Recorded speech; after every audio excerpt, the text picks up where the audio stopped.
Okay, President Chen, go ahead. Okay, good evening, everyone. I am officially calling to order our regular school board meeting for Thursday, May 6th, 2021. It's now 5:30, and we are going to recess to closed session for two items. Agenda item 2.1, which is Government Code Section 54957, Public Employee Dismissal, Discipline, Dismissal, and Release. And agenda item 2.2, which is Government Code Section 54957.6, Conference with Labor Negotiators. And we will now recess to closed session, and we will reconvene at 6:30 for our regular meeting. Thank you. Okay, President Chen, go ahead. Okay, good evening, everyone again. We are reconvening our regularly scheduled meeting with nothing to report out of closed session. And so we're going to move on to our agenda item 3.2, which is our flag salute. We have, I know. If everyone could please repeat after me. I pledge of allegiance to the flag of the United States of America and to the republic for which it stands, one nation, under God, indivisible, with liberty and justice for all. All right, thank you, everybody. We are going to do roll call right now. Trustee Corzo. Here. Trustee Proctor. Here. Trustee Warren. Here. Trustee Watkins. Here. And I'm here as well. So everyone is here. And before we move on to the approval of the agenda, Trustee Corzo, would you mind doing our translation announcement, please? Sure. Gracias a todos por estar aquí. Si ocupan traducción, por favor, empujen el botón que dice es un mundo y dice interpretación. También pueden levantar su mano para recibir la traducción. Gracias. Thank you, Trustee Corzo. We are going to move to item 3.4, approval of the agenda for tonight's meeting. Does anybody have any changes, questions, comments, or wants to make a motion? I'll make a motion to approve tonight's agenda. Thank you, Trustee Watkins. I'll second. Thank you, Trustee Proctor. Roll call vote, Trustee Corzo. Yes. Trustee Proctor. Yes. Trustee Warren. Yes. Trustee Watkins. Yes. And I'll vote yes as well. Okay, approval of minutes is item 3.5. We are approving the minutes for April 22nd, April 23rd, and April 28th. Does anybody have any comments or anyone wants to make a motion? I move that we approve the minutes for April 22nd, April 23rd, and April 28th. Thank you, Trustee Warren. Do we have a second? I'll second. Thank you, Trustee Watkins. Roll call vote, Trustee Corzo. Yes. Trustee Proctor. Yes. Trustee Warren. Yes. And Trustee Watkins. Yes. And I will vote yes as well. So the minutes have been approved. Now we are moving on to item 4.1, which is our resolution of Certificate Employee Appreciation Week, Day of the Teacher. Yes, this is our recognition opportunity for our certificated staff. And there is a resolution that normally you folks read. So did you want to pull it up on your screen and read it today? Yep, great. So normally when we do these, we just kind of go down a line here. Why don't we just go in alphabetical order? Well, just in the roll call order, and I'll go last. So Trustee Corzo, if you wouldn't mind starting, and then I'll finish and we'll keep on going from there. Sure. Just give me 1 second to pull it up.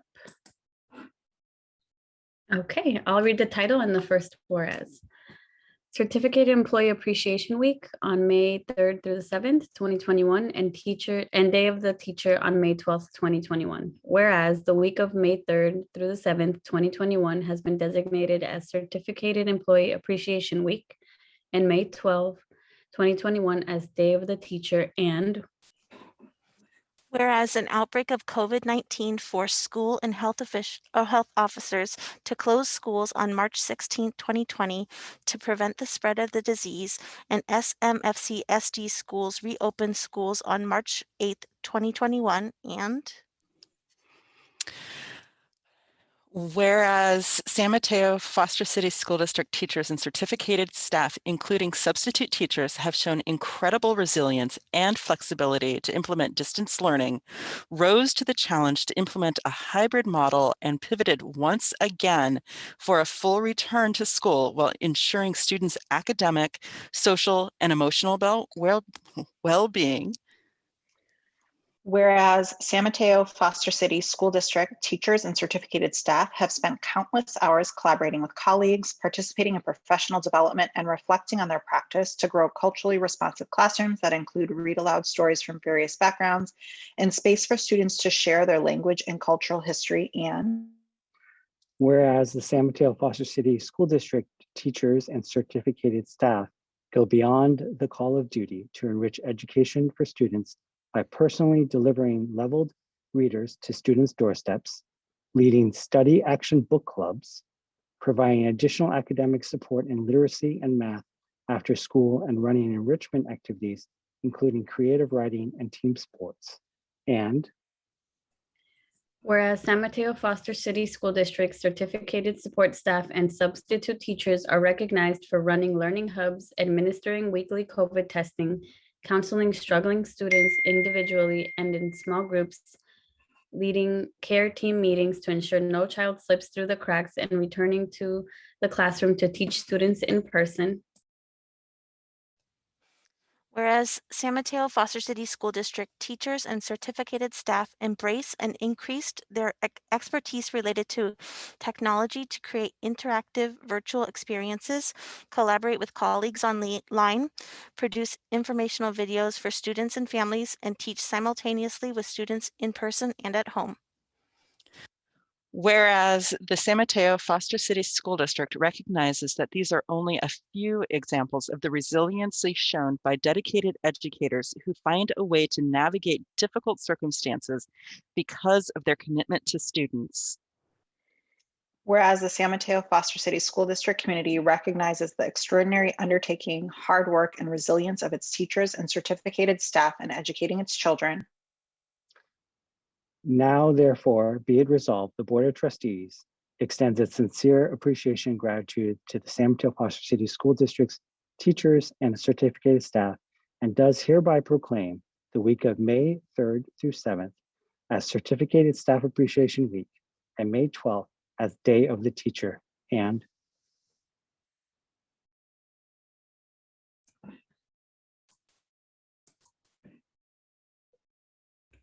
Be it further resolved that the San Mateo Foster City School District Board of Trustees strongly encourages all members of our community to join them in personally expressing appreciation to our teachers and certificated staff for their dedication to their work. Thank you so much, everyone. Sue Weiser, would you like to speak a little bit on this item before asking for approval?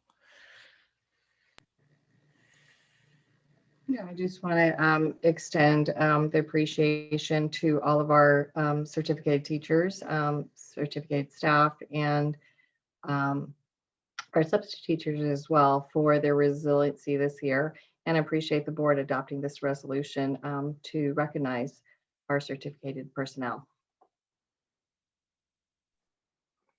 thank you, Sue. So It is recommended that the Board of Trustees adopt this resolution honoring the district's certificated employees. thank you. Does anyone want to make a motion or actually make an additional comment after the resolution?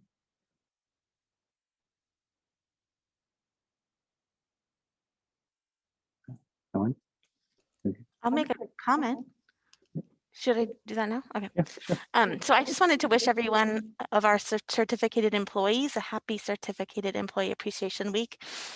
This past year came with a lot of challenges and required everyone to pivot multiple times. And so your dedication to educating our children virtually from home or in the classroom, in person, in the hybrid model, or the 4 to 5 days per week on campus, all while dealing with a global pandemic, has meant so much to the students and families in our community. And I just wanted to share a quote from Rita Pearson. She was an educator for over 40 years. And if you haven't gotten a chance to see or listen to her TED Talk, I recommend it. But she talked about teachers building relationships with students and how that leads to their success. So she said, every child deserves a champion, an adult who will never give up on them, who understands the power of connection and insists that they become the best that they can possibly be. She goes on to say that the job of a teacher is tough, but the educators can do this because they are born to make a difference. So I thank each of you for making a difference in our kids' lives. I really appreciate you, and I'm so grateful for you being champions for the children of San Mateo and Foster City. So thank you.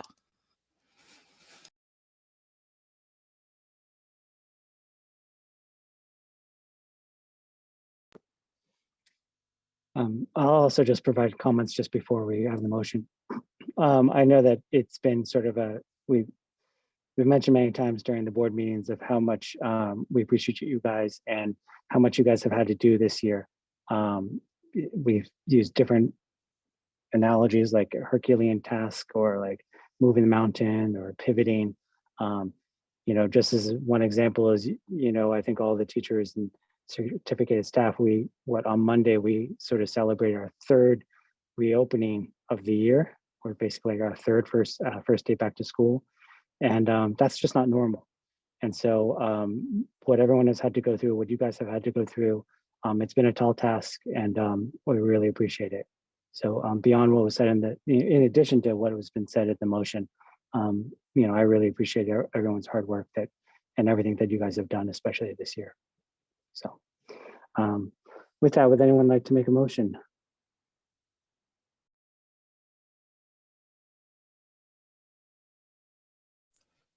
I'll make a motion to adopt the resolution. Resolution number 2920-21, Certificated Employee Appreciation Week and Day of the Teacher. Before we do a second, I'm sorry, are we supposed to also allow public comment? No? Yes. Normally under recognition, you don't. If you would like to, that's certainly fine. Oh, that's right. My mistake. Okay. I will give a second. Also, just a quick shout out to all of our staff, our certificated staff and teachers. Thank you so much.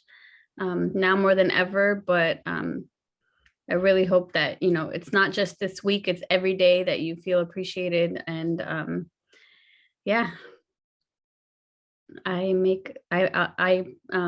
will second the motion.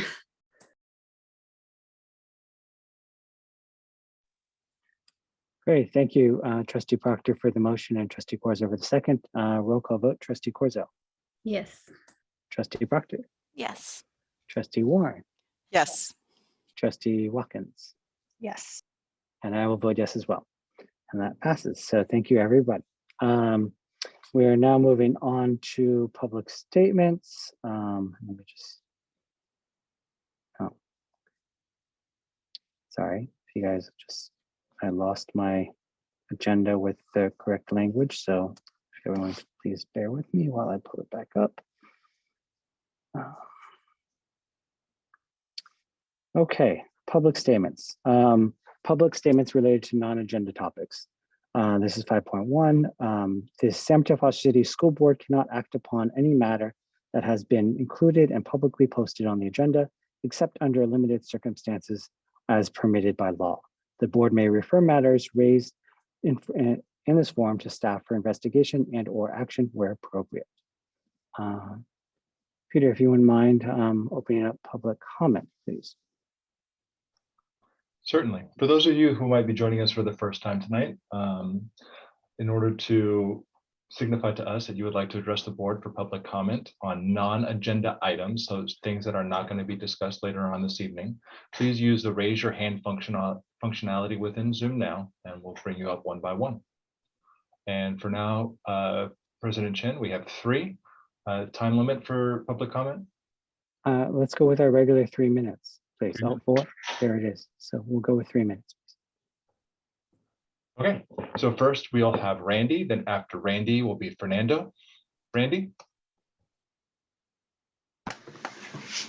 Hi, good evening. I appreciate this opportunity to speak, as I understand that these opportunities are quickly fading. First, a bit about who I am demographically, because folks can't tell that from a voice or a name or a photo or even a moment in time. I am Native American, born and raised in Montana. My ancestors are the Métis, who are from the northern plains of the US and Canada. As I've shared with most of you previously, I grew up in a low resource household and setting. As an Indigenous person, I invite you to judge whether my voice is relevant in the equity discussion. Tonight, I have a few words for the board on the middle school heterogeneous math issue set to impact the rising cohort of 6th graders. I note that I do not have a rising 6th grader, and so I don't have a personal stake in any of this. I do, however, care about equity. I wanted to bring to your attention and to the attention of the general community that heterogeneous math for rising 6th graders is getting planned to be applied selectively. 2 of the 3 teacher leaders promoting the heterogeneous math came from Bayside STEM, where each middle school cohort numbers around 200 students. Counted among these 200 students are 30 GATE students, or around 15% of each grade cohort. What has gone unsaid is that this top performing 15% of students will receive Math 6 in their own math class, not in a heterogeneous setting. While our district's teacher leaders fervently push for the bidirectional benefits for all students learning math from each other in a heterogeneous setting, this is not the plan in their own Bayside house. Instead, the GATE students who have been identified by biased assessments that select more for high SES and performance instead of just giftedness on its own will be in their own protected cocoon. And everyone else does get something taken away. Please tell me, trustees Chin, Corzo, and Watkins, how does this make your case for equity? You were sold a lie. You discounted relevant stakeholders, and some of the most vulnerable kids in our district, including Bayside middle schoolers, will pay the price. Thank you for your time. Thank you, Randy.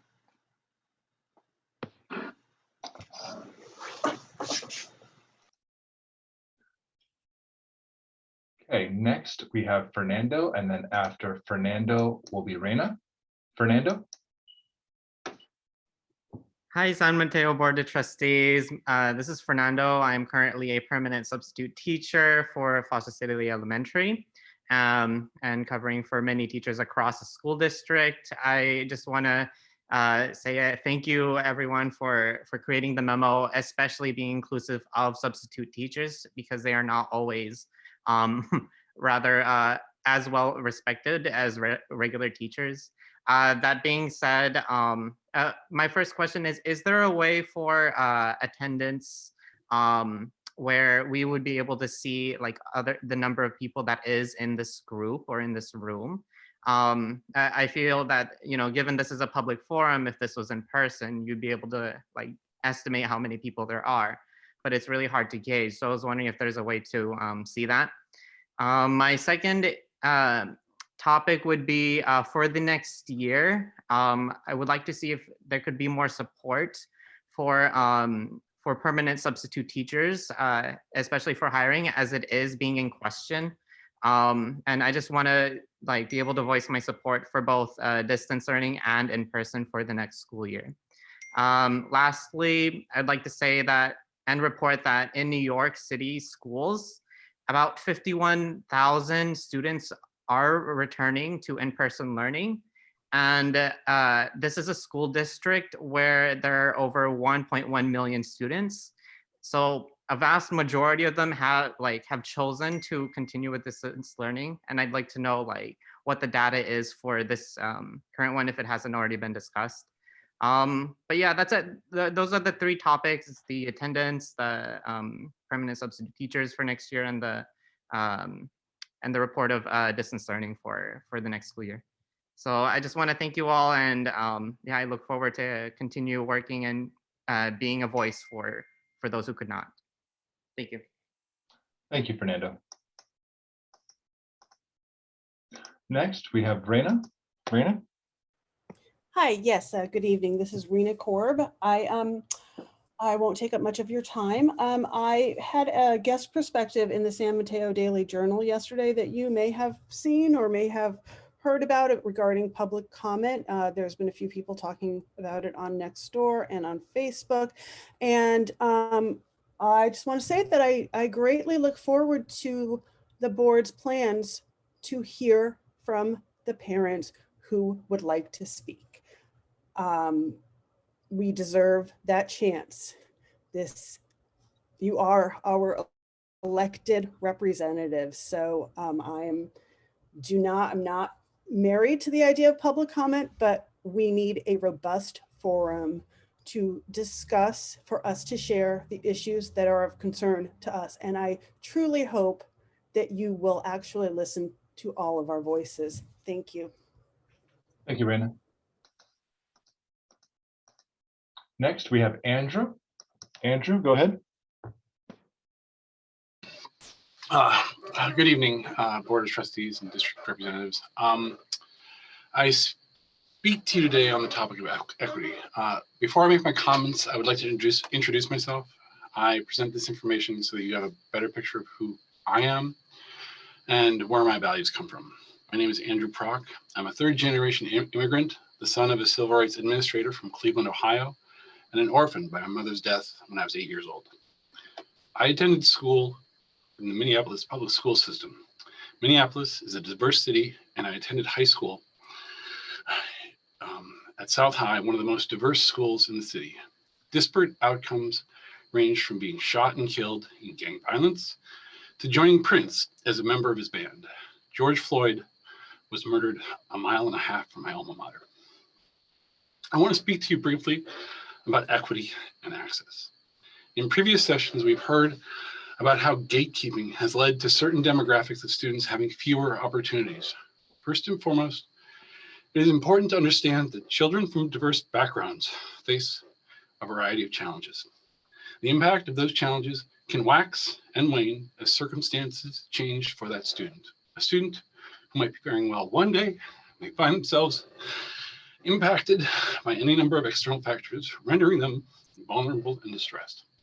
Our district has erected countless barriers to success, which prevent impacted students from accessing opportunities. These barriers to opportunities the district has erected are high stakes in nature and do not support the evolving needs of students as their circumstances evolve. What follows is a list of opportunities that the district uses to hold back students whose ability and situation do not align with their high stakes gates. These include the magnet programs, the district transfers, academic interventions, and accelerated learning. As we struggle with the challenges of serving a diverse population of students who face ever-evolving circumstances, we need to develop new approaches to enabling students to succeed. Instead of removing high-stakes gates to allow a diverse population of students to access opportunities, our district has decided to instead remove opportunities for everyone, while at the same time maintaining biased evaluations and processes that favor families with more resources. Our board's decisions will result in lower outcomes for everyone. Good evening, Board of Trustees. Thank you for your service. Thank you, Andrew.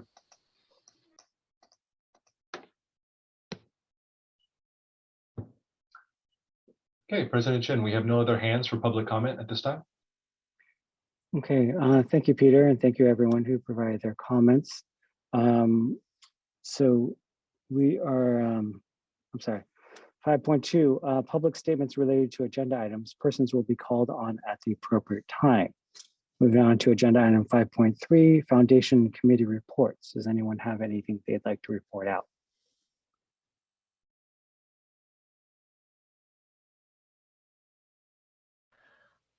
foundation and committee reports, we do have the Ed Foundation folks here with us tonight. They have something they would like to share. So Peter, if you could find Colleen and Sonja, Colleen Sullivan, president of the Ed Foundation, and Sonja Tappan, the director, they have something they'd like to share today. Hello, thank you for taking us. We would like to first start off by saying thank you to all of the teachers, as National Teachers Week is this week, and we want to recognize your great work and dedication to our students.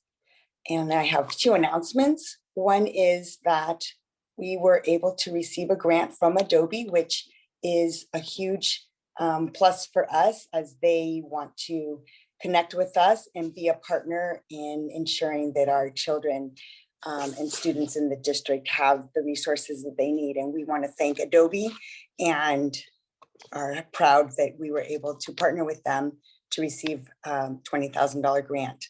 And then I want to invite everyone to our upcoming meet and greet. We want to have an open house to invite people to come in and join us on the board or as a volunteer for the Education Foundation. The meet and greet is going to be on May 17th. At 7 p.m. and it will be a Zoom meeting, but we do ask for people to join us via RSVP on the website by the 14th of May. And we will they will receive an invitation from us for a Zoom link. And we hope to see a lot of people join us and get motivated and excited about joining the Education Foundation. And thank you for your time. Thank you so much, Sonja and Colleen, for coming, and congratulations on the grant. I don't know if there were any other foundation or committee reports, President. Sorry, I did. Thank you. Yes, absolutely. A foundation. Greatly appreciate all the hard work that you guys are doing for our children in our school district. Does anyone else have any foundation or committee reports that they'd like to report out? Trustee Corzo? Yes. Also, I just wanted to say, I just want to encourage people to please go to the meet and greet and get involved. There were a lot of different events this past year and a lot of fundraising online. And as we move forward, I'm hoping to see like a mix of both. And so there's lots of opportunity for the community to get involved and help all of our kiddos in that way. So please join them. I wanted to report out for the Sanctuary Task Force. We are currently engaging in planning for an exciting event that will be happening before school starts. And I also wanted to share, I also wanted to share for the CDAC that there will be an event. Actually, there'll be two events. So there will be one for the Sanctuary Task Force as well on May 25th. Let me pull that up in a second, though. What I have right in front of me is the CDAC event happening also on the 25th from 7 to 8:30 about specific learning disabilities, dyslexia, dysgraphia, and dyscalculia. I'm probably going to say that wrong. But that is on the 25th, 7 to 8:30. You can join at a link that will be on our website. And if you give me 1 second, I will pull up the other event. That one, I believe, is in Spanish. And actually, if someone else doesn't mind, I don't know if there's any other updates, but while I find this, bear with me.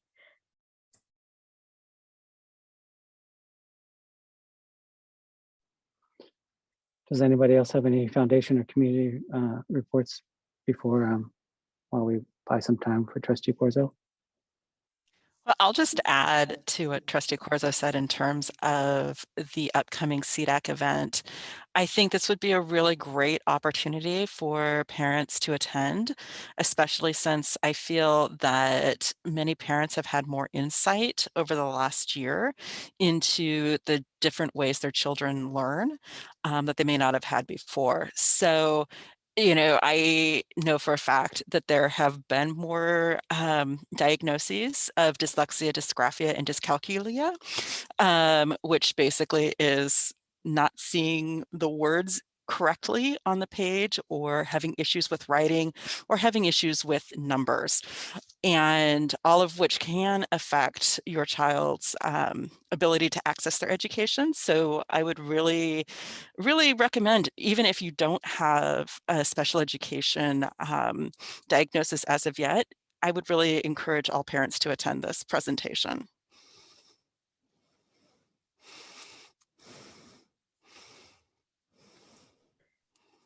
Thank you. Let me see if this is it.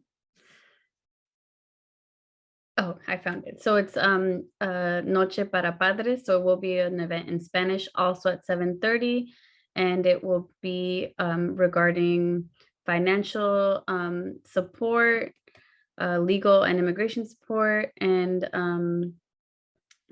just how to, get services for the kiddos. Thank you. Thank you, all the trustees, for providing your foundation and committee reports. We're now going on to a new agenda item that was originally requested back, I think, in January by one of our labor organizations.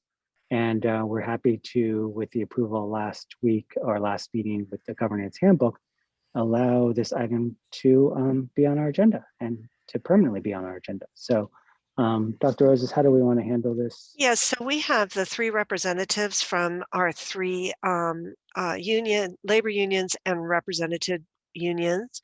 We have from SMETA, Julie MacArthur is here, and CSEA, we have Alicia Aragon.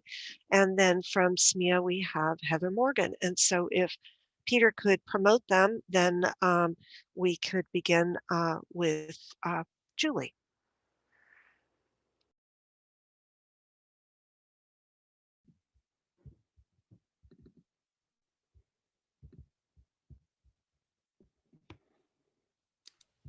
Are we all being promoted at the same time? Right, I thought so. Peter, are you able to find everybody? My apologies, I misunderstood. I thought it was one at a time. Oh, okay, well, and Heather. It's fine. I mean, either way, but I thought they could then go one right behind the other.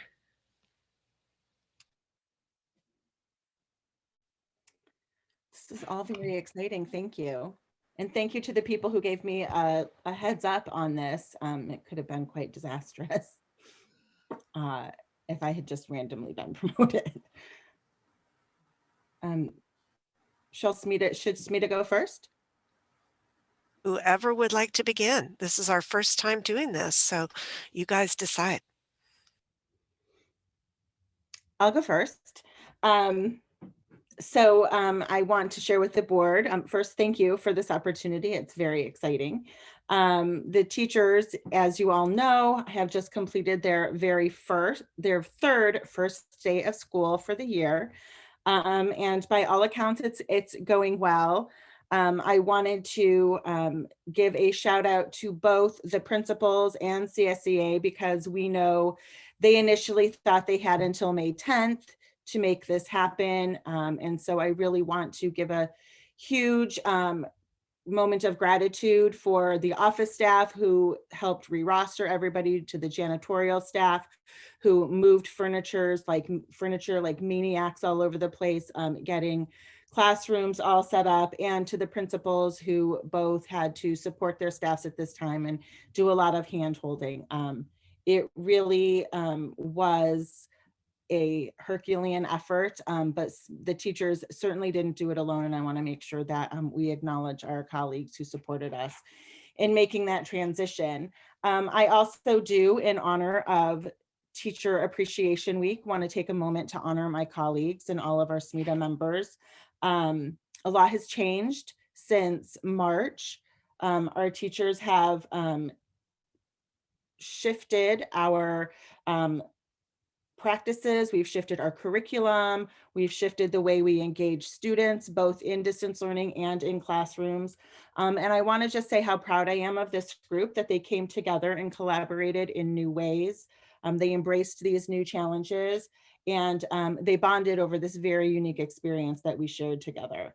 the depth of compassion for their students, for their families, and for their colleagues never ceases to amaze me. And I continue to be grateful and thankful to call them colleagues.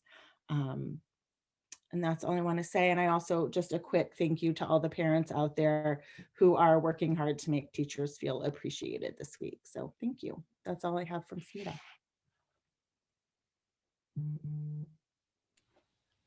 Alicia, do you want to go next? Sure.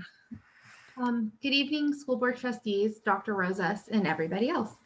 My name is Alicia Aragon, and I am the Chapter 411 President of CSDA. I would like to take this opportunity to thank you for adding this item on the agenda so we have a way of keeping you in the loop in regards to our union.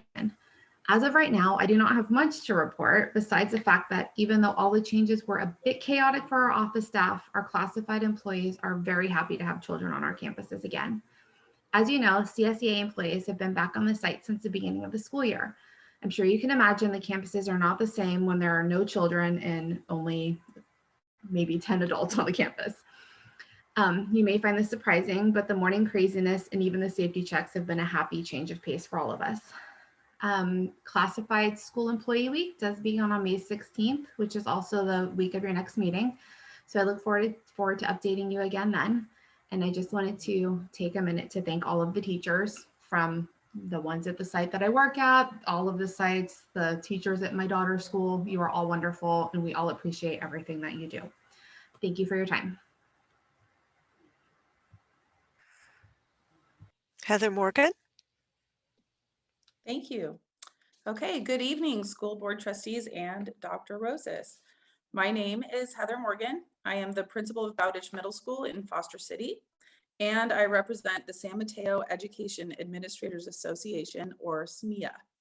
SMEA is not a union, rather an organization comprised of all of the site administrators, coordinators, managers, and directors in the San Mateo Foster City School District.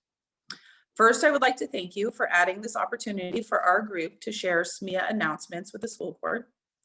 This week, all of our elementary schools opened up to students in person 5 days a week for the first time since March of 2020. Our middle schools are preparing for Monday, when we will begin phase 4, in which students who have opted for in-person learning will physically attend each of their classes.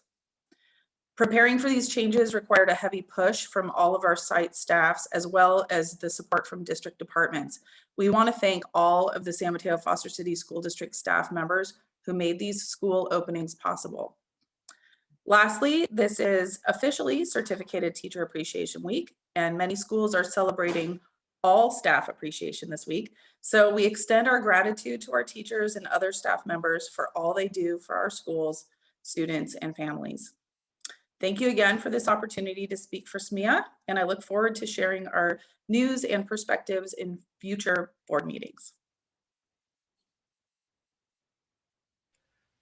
Thank you, everyone. Appreciate you coming tonight and presenting for the first time. This is an exciting step for our district.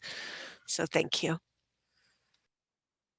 Yes, absolutely. I'm really glad that this has been added to our agenda so that we have an opportunity to hear from you guys on a regular basis. So with that, we are going to move on to item 5.5, which are announcements. Does anyone have any announcements they would like to make? Yes, I do. Not only is it Teacher Appreciation Week, it's also Nurse Appreciation Week. And I'm not saying this about myself, but I do want to highlight our 4 school nurses that we have in our school district. And I really think we need to send a shout out of appreciation to them, especially during these pandemic times. And school nurses are not like they used, like their job does not, like it's not like what it used to be. It used to be you'd have a school nurse on site. They would be the ones you'd sit in, you know, the room with, and they'd call your mom to come and pick her up, or they could give you Tylenol or whatnot. Nowadays, school nurses create, distribute, and coordinate care plans for children and teens who need additional physical and or mental support to be successful in school. So for many students that we have in our district, they provide a very, very vital service and do deserve to be recognized. And I just want to close with a quote from Florence Nightingale, who is the mother of all modern nursing. And nursing is an art, and if it is to be made an art, it requires as an exclusive devotion and as hard a preparation as any painter or sculptor's work. It is one of the fine arts. As I have almost said, it is the finest of arts. So thank you very much to all of our 4 school nurses.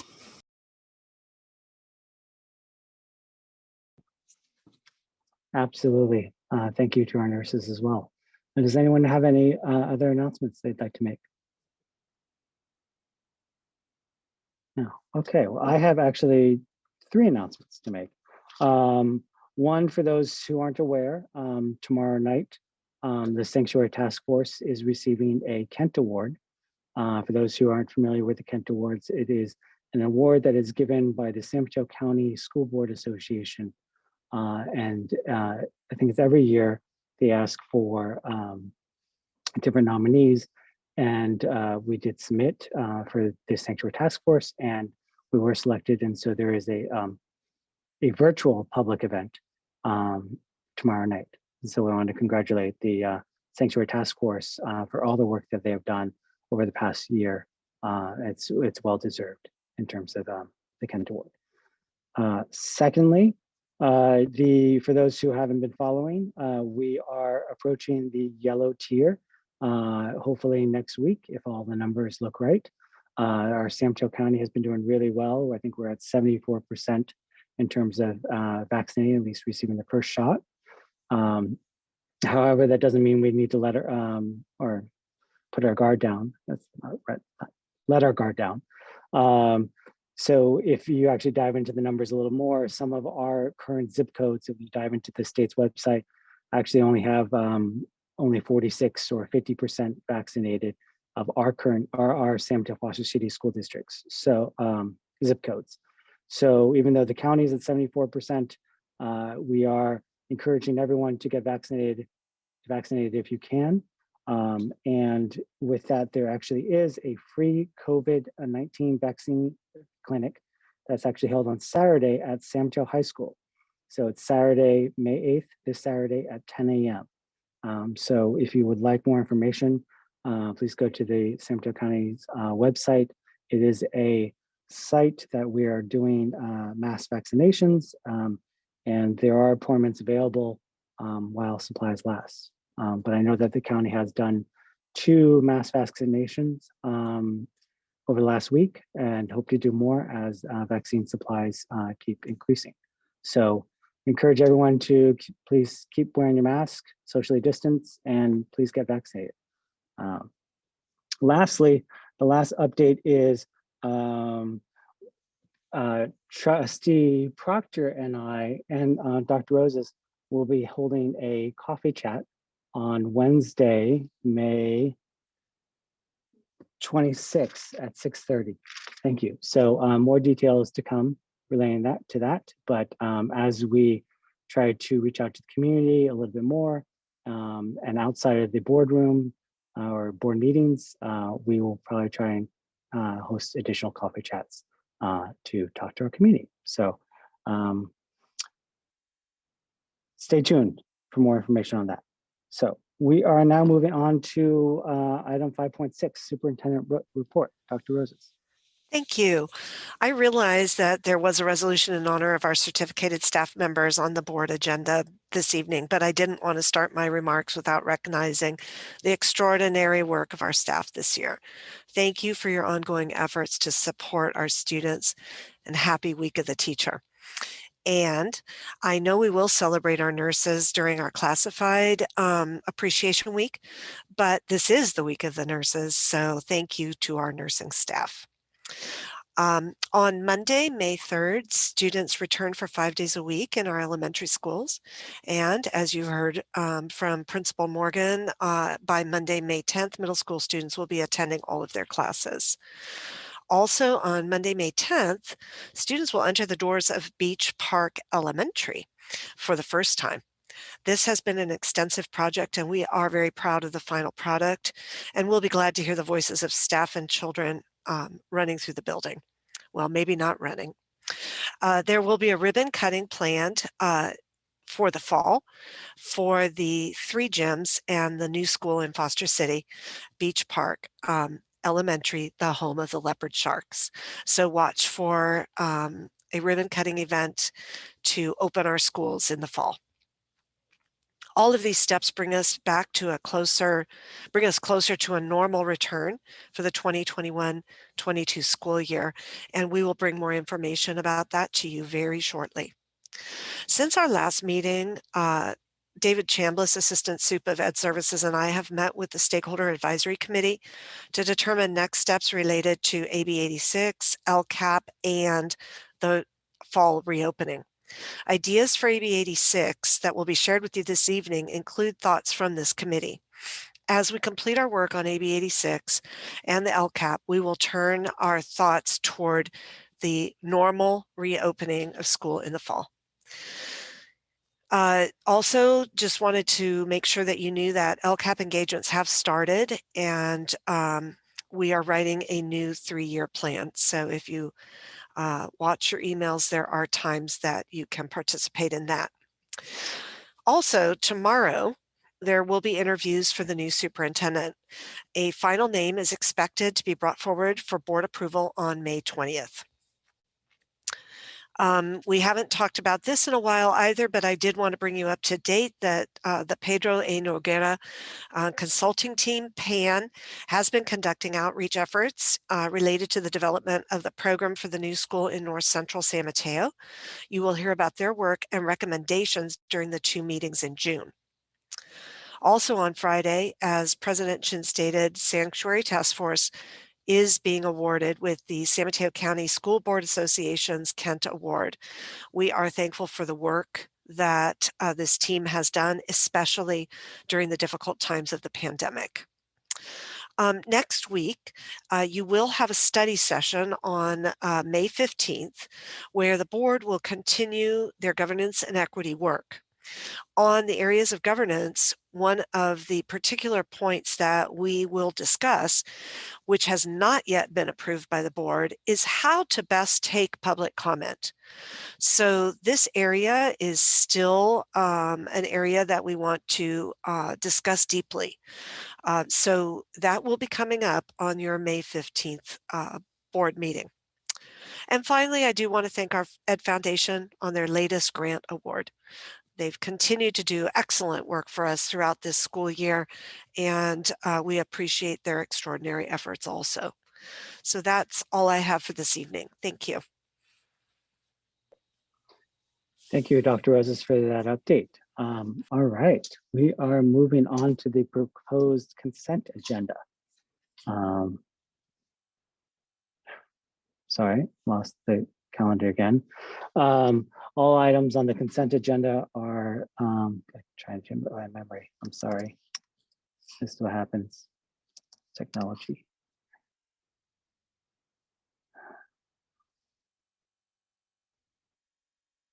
I'm sorry. Dr. Roses, do you have that up? Do you Well, mind reading that actually, I section? don't, but I think I have it virtually memorized. But it's all items on the consent agenda are being recommended by the staff and will be voted on in one motion by the board, unless anyone of the board members or the public would like to pull an item for discussion.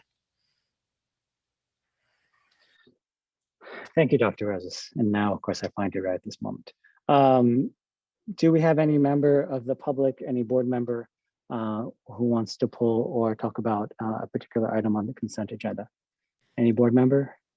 I don't necessarily think we need to pull it, but I do want to highlight the fact that we are paying more money out for special education to special education teachers that we don't currently have. So not that we necessarily need to pull it out for discussion, but just I want to highlight it. Fantastic. Thank you for bringing that up. Okay, anyone else? Peter, would you mind asking for public No problem. if there's any requests? So to the members of the public, if you have a particular agenda item that is on consent that you would like to address the board on with public comment, please use the raise your hand functionality within Zoom now. I'll bring you up and then ask which particular item you would like for discussion.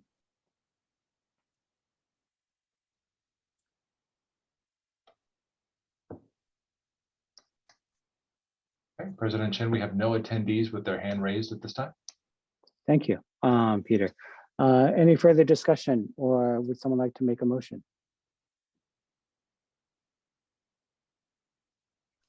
I'll make a motion to approve the consent agenda. Thank you, Trustee Proctor, for the motion. And do we have a second? I'll second. Thank you, Trustee Warren. Roll call vote, Trustee Corzo, Yes. Trustee Proctor, Yes. Trustee Warren, Yes. Trustee Watkins, Yes. and I will vote yes as well. Consent agenda has been approved. All right, moving right along, we're on 7.1. Dr. Roses. All right, we are really excited this evening to have both Sarah Drinkwater and Carrie Hazelton who is our principal on special assignment for our early child care program. And they are going to give us an update on what is going on with our preschools. So Carrie, I see you're there. Hi. And I believe Peter's going to do my PowerPoint. Okay. Yay. All right. So I'm Carrie Hazelton, and I am the principal for the Child Development Programs. And tonight I'm going to provide you some information about our preschool programs. Next slide, please. So these are our current preschool programs. We have state subsidized, blended Montessori programs, inclusion programs, and language immersion programs. And they are across 7 different school sites. Next slide. Our reopening plan occurred in a phased-in approach. We started with our full-day state subsidized students back in July. All of the families were interested in coming on site 5 days a week. Then we went to our full-day language immersion programs, and families had the choice to either be on site 5 days a week or continue in full-time distance learning 5 days. After that, we moved to our blended Montessori and then our inclusion programs. And again, families had the choice to either come on site 5 days a week or stay in full-time distance learning 5 days. On Monday, we get to open some of our parent involvement project, or PIP classes.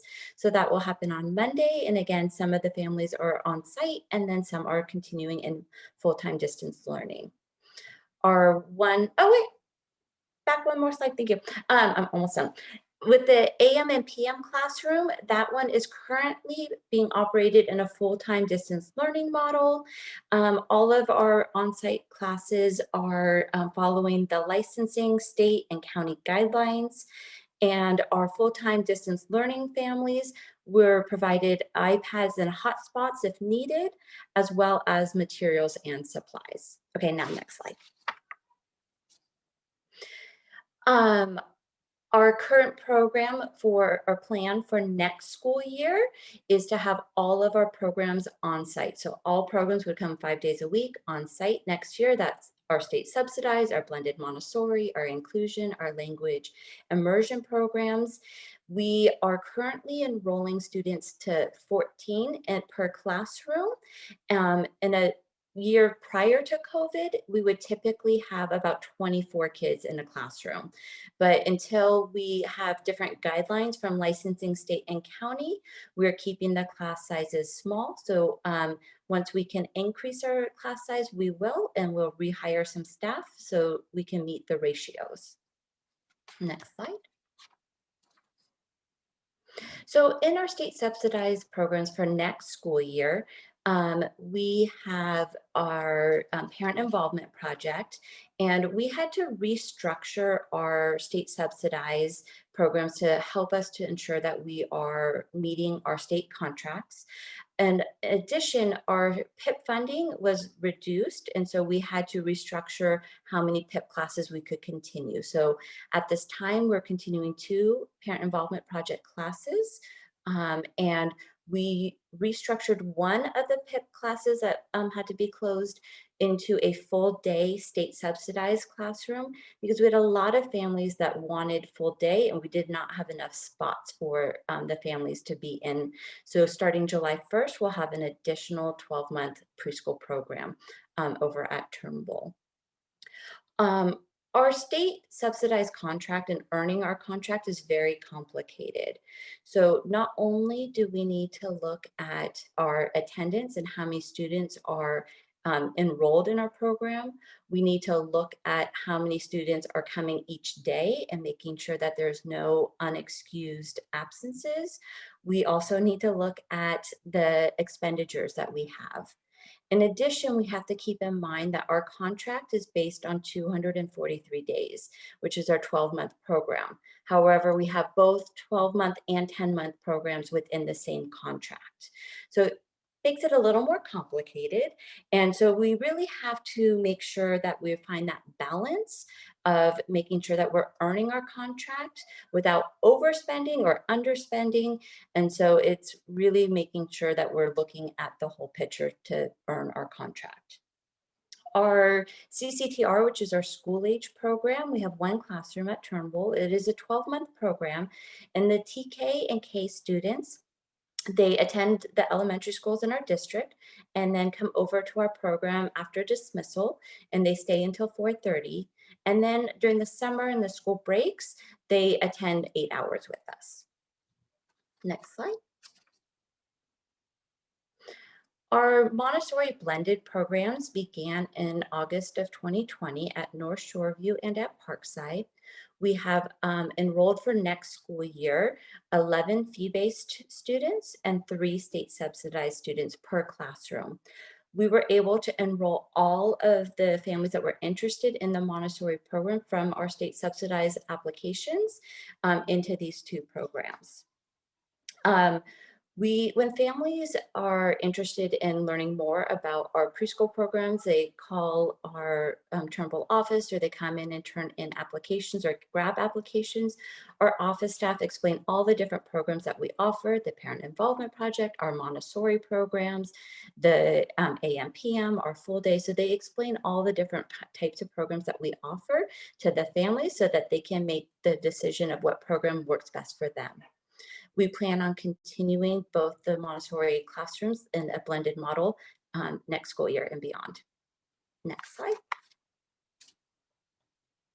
So our inclusion classrooms. So we are collaborating very closely with the special ed department, and we work with them with our inclusion grant, which is from the county office, actually from the state, but we are collaborating with the county office. It's the Inclusive Early Education and Expansion Program. This is our first year with the grant. It is a 4-year grant. The money is used to provide professional development as well as purchase adaptive equipment and supplies. So right now we have a group of both special ed and general ed staff members participating in a year-long series of professional development. Our programs that we have, so George Hall Helping Hands is our, has more of a STEAM focus. It is for 4-year-olds. We have 7 general ed students and then 7 special ed students in that classroom. It is currently taught by a general ed preschool teacher and a credentialed special ed teacher. One of the PIP classes that we are restructuring is now becoming an inclusion classroom. So the George Hall Language Rich program is a new inclusion classroom that's going to begin in August, and it will have 7 general ed students and 7 deaf and hard of hearing students. And this classroom will be taught by a general ed preschool teacher and the deaf and hard of hearing teacher. San Mateo Park Inclusion Classroom is more of a play-based program, and that one will have 11 fee-based students and 3 special ed students, and it will be taught by a general ed preschool teacher and a special ed para. We're also looking at trying to get more inclusive classrooms in our state subsidized programs. Next slide, please. Our language immersion program, so we have a Spanish immersion and Mandarin immersion program. And we also at Turnbull, with our state subsidized, our students participate in Mandarin exposure, and they get 2 days a week for 30 minutes some Mandarin exposure.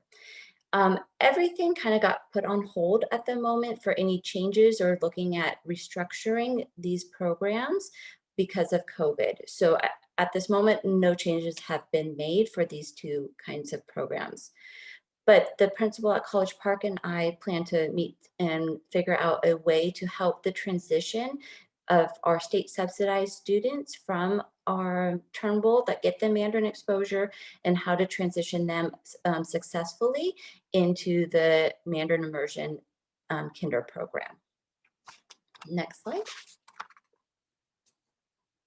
So our next steps are to examine and monitor our state subsidized and fee-based programs. We need to assess the fiscal and program impacts to determine our next steps. Next slide. So our timeline parameters for any program changes. So we are going to begin in the fall by forming a stakeholder group. And that group is going to look at what changes need to be made for the 2023-24 school year. So we're going to spend the year gathering data, analyzing data to determine what our next steps are. One of the things that the group might do is survey families to see what their interests are. How many families are interested in of our state subsidized in Mandarin? How many are interested in Spanish immersion? How many are interested in Montessori? How many are interested in like the PIP program and so on? We will look at all this data and also look at maybe there's other creative ways or other funds to help support the increase in Mandarin exposure for our state subsidized students at Turnbull. So that will be done with the stakeholder group. We'll spend the year looking at all of that and collecting the data. And in the spring of 2022, we would finalize our plan.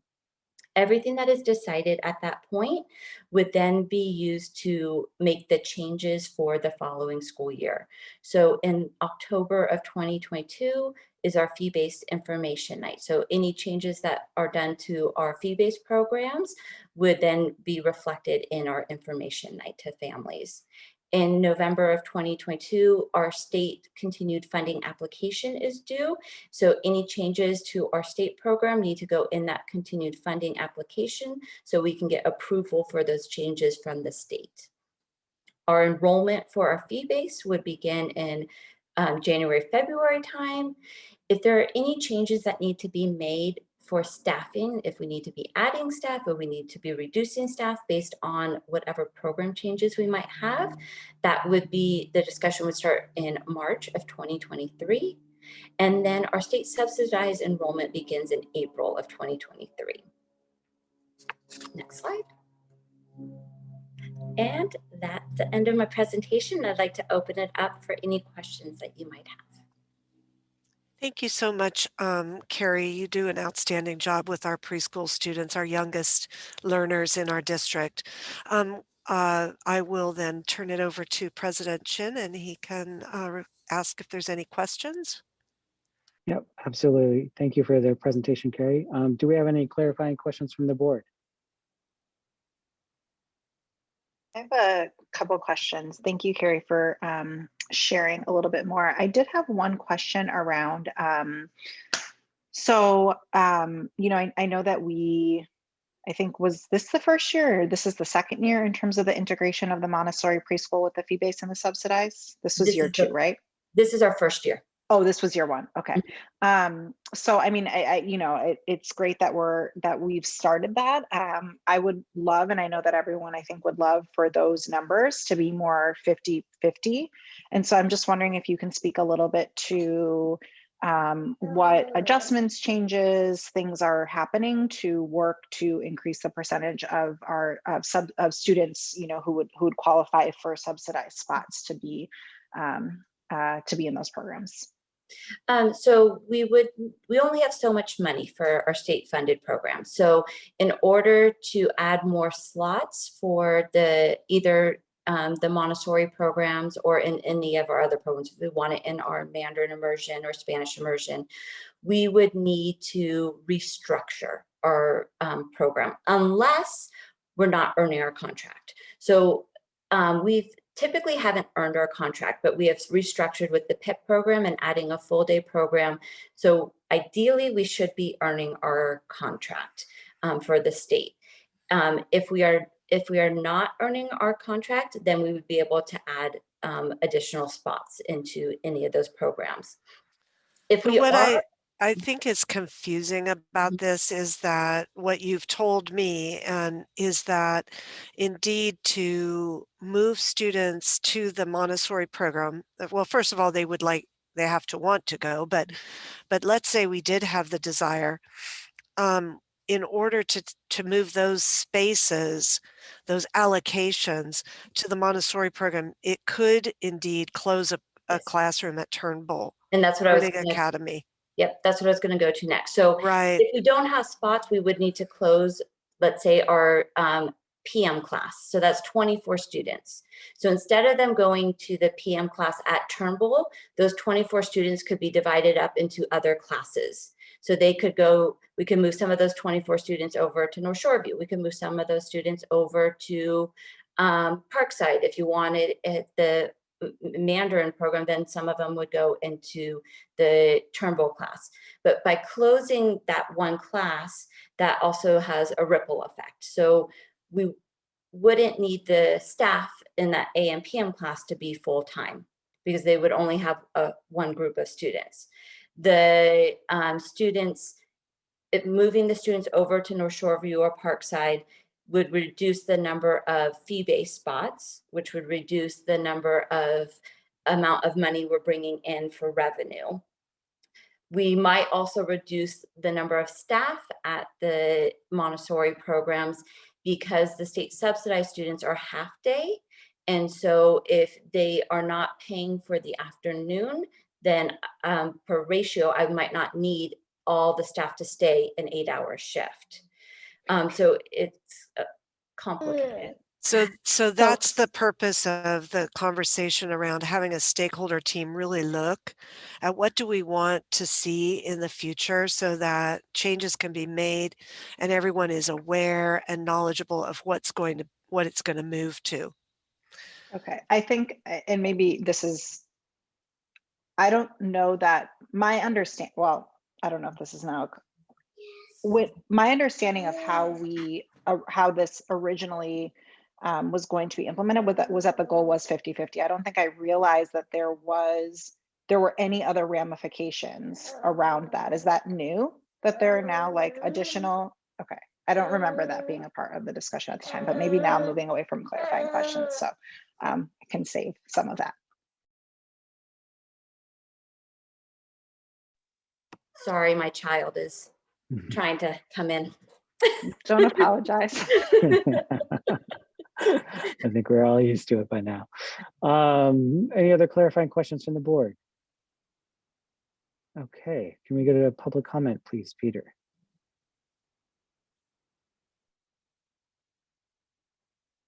If there are any members of the public that would like to make public comment on this particular item, the preschool programs, please use the raise your hand functionality within Zoom now.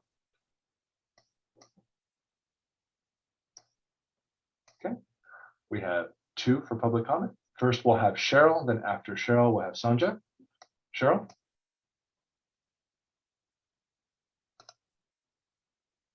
So my name is Cheryl Remedios, and I just want to say I am so excited to hear about how far this program has come.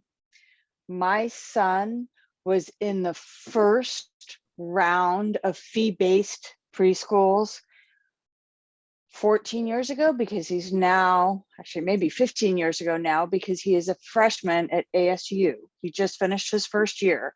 So to see that this program has continued on and to grow, and my son is deaf and hard of hearing. So to hear that there's going to be a deaf and hard of hearing preschool on our campuses integrated with regular ed students, just, I can't tell you how much it warms my heart 15 years too late, but nonetheless, still a very positive, good thing.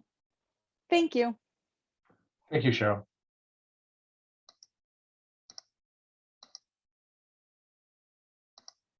Okay, next we have Sanja, then after that will be Stephen. Sanja? Thank you. My name is Sonja Tappan, and I just wanted to say thank you so much for the amazing preschool programs we have. I think it is our diversity that makes us such an amazing district. And I want to thank you again for allowing the opportunity to try new things and see if they work. And in this case, I think fantastic work. It's working and it's expanding our reach to all the children in our district. Thank you again. Thank you, Sonja. Next, we have Stephen. Stephen? Thank you. Hey, board, Stephen Floor. Also very appreciative of this work, and I wanted to say thank you for that. I just have one quick question. I think it's really impressive that we were able to enroll everybody in the subsidized program that wanted enrollment. I'm wondering if there's data, and there may be that I just don't know about how many parents might be interested in a program like that, and whether the outreach is effective, and we're getting enough applicants, or whether that could be expanded through outreach and additional parents that might want that kind of support. That's it. Thank you. Thank you, Stephen.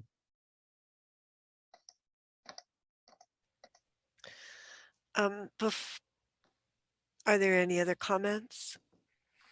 There are no other hands for public comment at this time. Okay, before we go on, one of the things that we did talk with Carrie, you and I had talked about was your outreach, and we did not make it onto those slides. Do you want to talk a little bit about what you do? Before you do that, can I just officially close public comment? So thank you. I'm just going to officially close public comment on this item, and please, Carrie, please with the outreach. Yeah. So obviously we can do more, and that's kind of what I want the stakeholder group to kind of look at and figure out some creative ways to do a better job of outreach. But we do have banners hanging out at the Turnbull fence on the so the neighborhood can see. We have a banner at Lead Elementary School and Fiesta Gardens, advertising all of our state subsidized programs. We work with 4Cs, and so 4Cs knows about all of our different types of programs and how many slots we have available and the hours. And so families often go to 4Cs to find out where programs are and which ones have openings. So they promote our program or send them to us so that we can highlight all the different programs we have. The county office also has all of our information, so they share the information when families call the county trying to look for preschool programs. We have flyers, we put it out on social media through the district, and word of mouth. Really, word of mouth is where we get most of it. The families that have been in it before, that they know somebody else that had been in our programs, is really where we get most of our families. But again, we can do more, and I'm sure there are other creative ways. I know in the past we used to put flyers out at like grocery stores, in the library, and churches. So maybe that's something we need to relook at as well.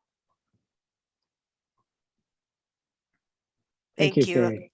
I knew we had talked about it and didn't have that on there, so I wanted her to address that. No, fantastic. It's definitely worthy information. We are now on board comments discussion. This does not this item is not called for a vote. So any board discussion or further clarification or comments? Okay, so I just want to start with, I am the proud parent of 3 children who have been through the San Mateo Foster City School District preschool program. 2 of which at Park, 1 at Helping Hands, which at the time was Parkside and is now at George Hall. And, COVID on its own, doing its own weird thing with preschool via Zoom, which I'm sure, Carrie, you can probably have all sorts of comments about. I really feel like we have a quality preschool program.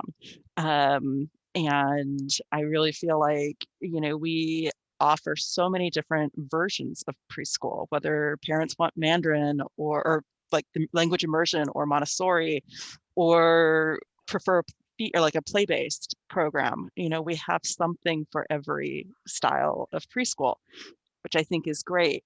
I'm excited to see that there's more inclusion that's happening. I'm excited to see that not only are we having just what is offered in Helping Hands, which I think is the original inclusion preschool, that we're branching out, not even just branching out to different campuses, but also branching out into different disabilities and being able to focus on a language rich program. I am curious to know a little bit more, and I guess this is, let's see, how can I phrase this more as a statement as opposed to a question? I just hope and make sure that we make sure that all the teachers we currently have feel well supported, and especially as they head into teaching in different ways. I know that there's quite a few times we've had teachers in a preschool setting with the amount of students that we've had, that they have had the opportunity to team teach. And, you know, with having fewer students, we won't be having that. They won't be having the same opportunity. So I just hope that we're able to continue to support our staff at that. I mean, because preschool is so crucial, and it really sets the tone for the rest of the child's educational career and future, that we're able to support our teachers in delivering that quality preschool education. But thank you for what you and your team are doing, because my kids are way prepared for kindergarten, like over prepared. It's awesome. Thank you. Thank you. And in terms of like the training, so all the staff that are participating in our inclusion series right now are staff that work in an inclusive classroom or will have an inclusive classroom next year. And then all of our 12-month teachers for preschool are participating in Teaching Pyramid, which is kind of like a PBIS, but for preschool.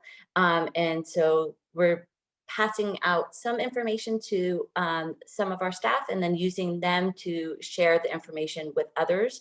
And then next year, we should have another round getting the inclusive training and another round getting the Teaching Pyramid.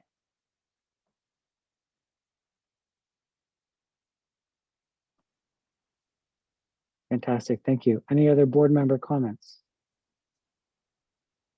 Thank you, Carrie, for sharing. And I know, we've had lots of discussions over the past couple of years about all of the programming, and it's really great to see so many of the things that we've discussed, come to fruition, and all of these programs being implemented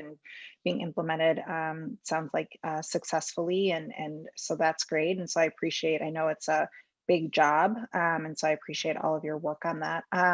Just as kind of a follow-up to what I was asking about before in terms of, and maybe this is something, I guess I have a question around kind of when we'll be sort of coming back to this conversation, because I feel like maybe it might be my misunderstanding in terms of what we discussed before. Maybe I don't have a full understanding of the way in which the integration between the fee-based and the subsidized programs work. And so I don't know if that's maybe something I'm just wondering maybe when we're going to come back to that conversation, because I don't know if right now is the time to dig into the nitty gritty of that. But I do think it's important for us to have a really good understanding of what are the gives and takes with all of that, and to really have more understanding around that, because I know as we're thinking about, this, it's a really important conversation as we're thinking about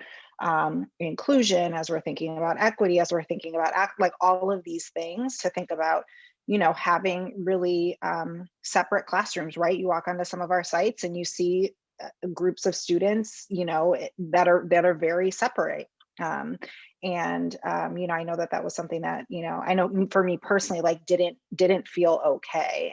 And so that's where the conversation around how can we integrate those classrooms better, right? And I know that there's a lot of state level restrictions that make that challenging. And so I just think it would be helpful to know at all of the layers, what are the barriers to that?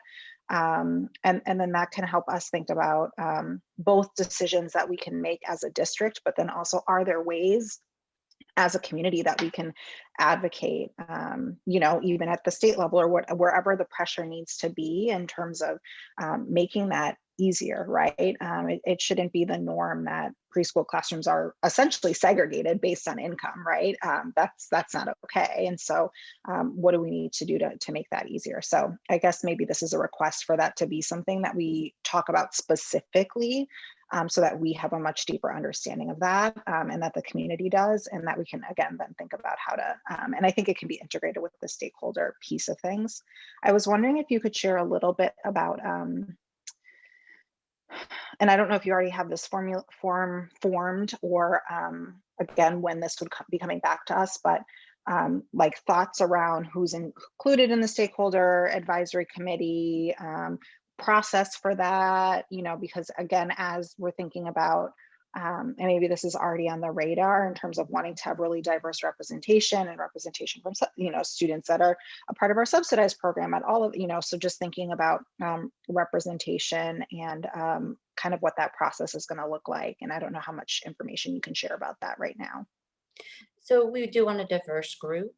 We want teachers, parents, probably some county people that are both on the state subsidized and on the fee base. Probably someone from Montessori, someone from the Mandarin immersion, someone from the inclusion, so that we have a diverse group so we can collect as much information. Obviously, I would be on it, and most likely our coordinator would be on it as well. A principal of a school site that has a preschool program would be another ideal candidate to be on the task force. So kind of a variety of people that would then look at the barriers, look at the parameters, look at gathering information from the community, from our state subsidized families, from our fee-based families, so that we can really get a full picture of what we have to work with.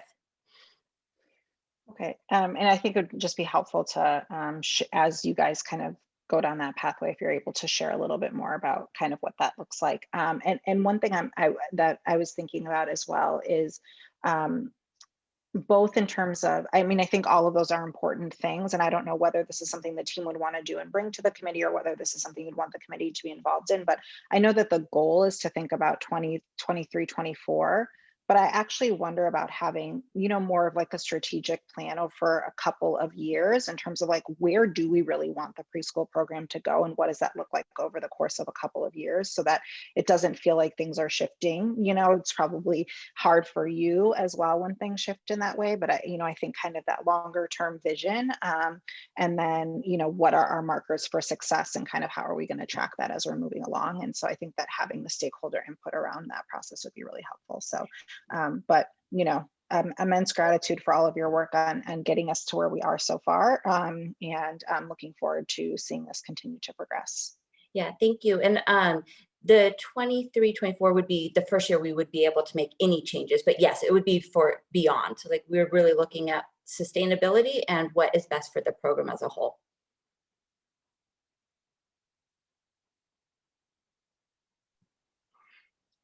Thank you. Any other board member comments before we move on to the next agenda item?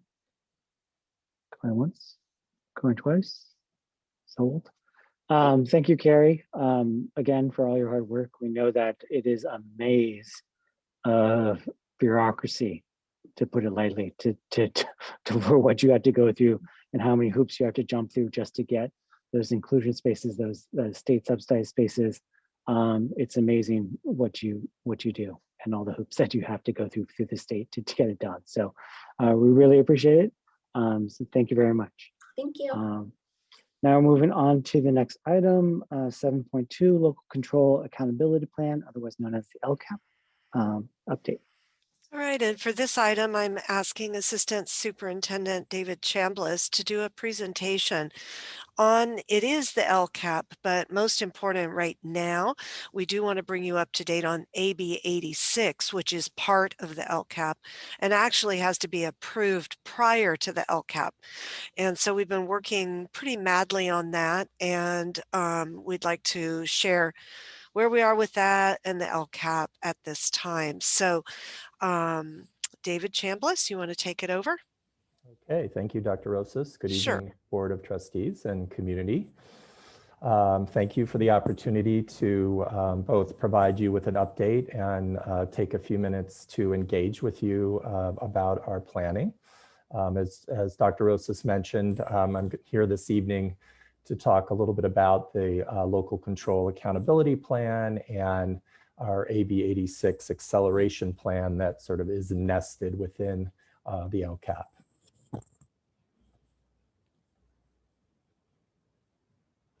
So just to give ourselves some shared understanding, we are about to launch another 3-year cycle with the local control accountability plan. This means that we have an opportunity to sort of reset and plan anew for a 3-year set of work. And just to bring everybody up to speed on what the LCAP is focused on, it's meant to be the place where we describe our improvement plan, our strategies to accelerate student learning and improve wellness, for example. It's, of course, a plan that impacts all students in schools, but there are some specific elements of the LCAP where we, as we should, target strategies for student groups that historically are outside the sphere of success, and that would be specifically our lower income students, English learners, foster and homeless youth, and our students with IEPs. And at the same time, of course, we want to think about our schools where those student groups are a higher percentage of the population, and think about what kind of differentiated supports do we need to provide those schools. And then, as mentioned, this year's LCAP actually, by our design, will also include the so-called AB 86 acceleration plan. This again is a set of funding from the state that lasts approximately 16 months and is targeted to us addressing unfinished learning. And I'll come back to this in a bit more in a minute, but just to remind us that that plan is meant to be a short-term plan to address summer school strategies, the work over the next school year, and then the following summer school ending in August 2022.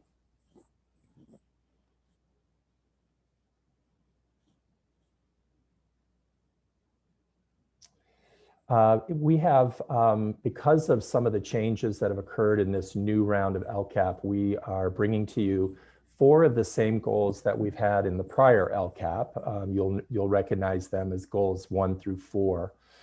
We are adding 3 goals to provide some focus on some important work. Goal 5 being the strategies, the strategic plan for special education, as well as our CSACE work. So capture that in goal 5. Our effort to build out our English learners roadmap, which will be captured in goal 6. And then, as mentioned, goal 7 where we'll locate, frankly, in more detail, the AB 86 acceleration plan. Go ahead, Peter. And I do want to return to obviously a topic that's rightly still of great concern, and note that we heard you from last meeting and the importance of us coming back and articulating more specifically the elements of our math planning. This will come as part first in the AB 86 plan that's due at the next meeting, and then in more detail as part of the broader LCAP that'll come to us in June. And there we'll be able to lay out for you the planned stakeholder engagement steps that we've been talking about from now until December. This most specifically focused on the Math 7 and 8 pathways, and several of our implementation recommendations. And those recommendations include the work that we will be building on from this year of building out our curriculum and the tasks. The second would be how we are thinking about our teacher team, math teacher teams, collaboration and their inquiry. And then of course, related to that is their continued professional learning, both the work we're doing this summer and going forward.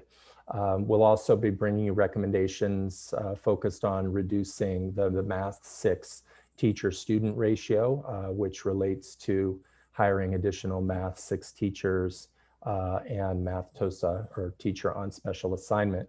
And then, and in addition, plans around Math 6 Summer Boost. We're identifying teachers for that this immediate summer's program, and of course are also planning into next summer's work as well. So we'll be coming back to you with those details that you were requesting last meeting in the course of updating you on these plans. All right, and Joan mentioned a few of the things that have been going on. We have been conducting several LCAP engagements to get feedback. And again, we've also been doing engagements around AB 86. And so these two pieces fit well together. Dr. Rosas mentioned the stakeholder advisory team, which is composed of both a parent and a staff representative from each school. That team has met a couple times now and is scheduled to meet again next week. We have held 2 teacher engagements in collaboration with our SMETA colleagues, and we're excited to connect with approximately 140 teachers in the course of those 2 engagements. We're working on scheduling time with our classified staff and CSEA to get their input. We have been working with our labor management initiative group as well. We held 2 family engagements this week. The one on Tuesday was Spanish language only, and then we've got one more scheduled for Monday. So there's a whole series of engagements that we're doing to inform our planning for the LCAP. Now to turn a little more specifically to tonight and engaging you around the AB 86 acceleration planning. So to clarify some of the details about that, our district is being allocated approximately a little over $7 million in funding. And there are some very specific guidelines around how that funding must be used. One piece is that 10% of it approximately needs to support either the rehiring or the additional hiring of paraprofessionals. And then the remaining allocation, of course, as I'll explain in the next slide, goes to a series of priorities. One of the things that we're working really carefully on is thinking about that this is one-time funding that has to be spent, as I mentioned, by August 2022. And so we really want to think about how we can initiate strategies and perhaps extend them for more than a year by aligning our so-called ESSER 2 and ESSER 3 funding from the federal government.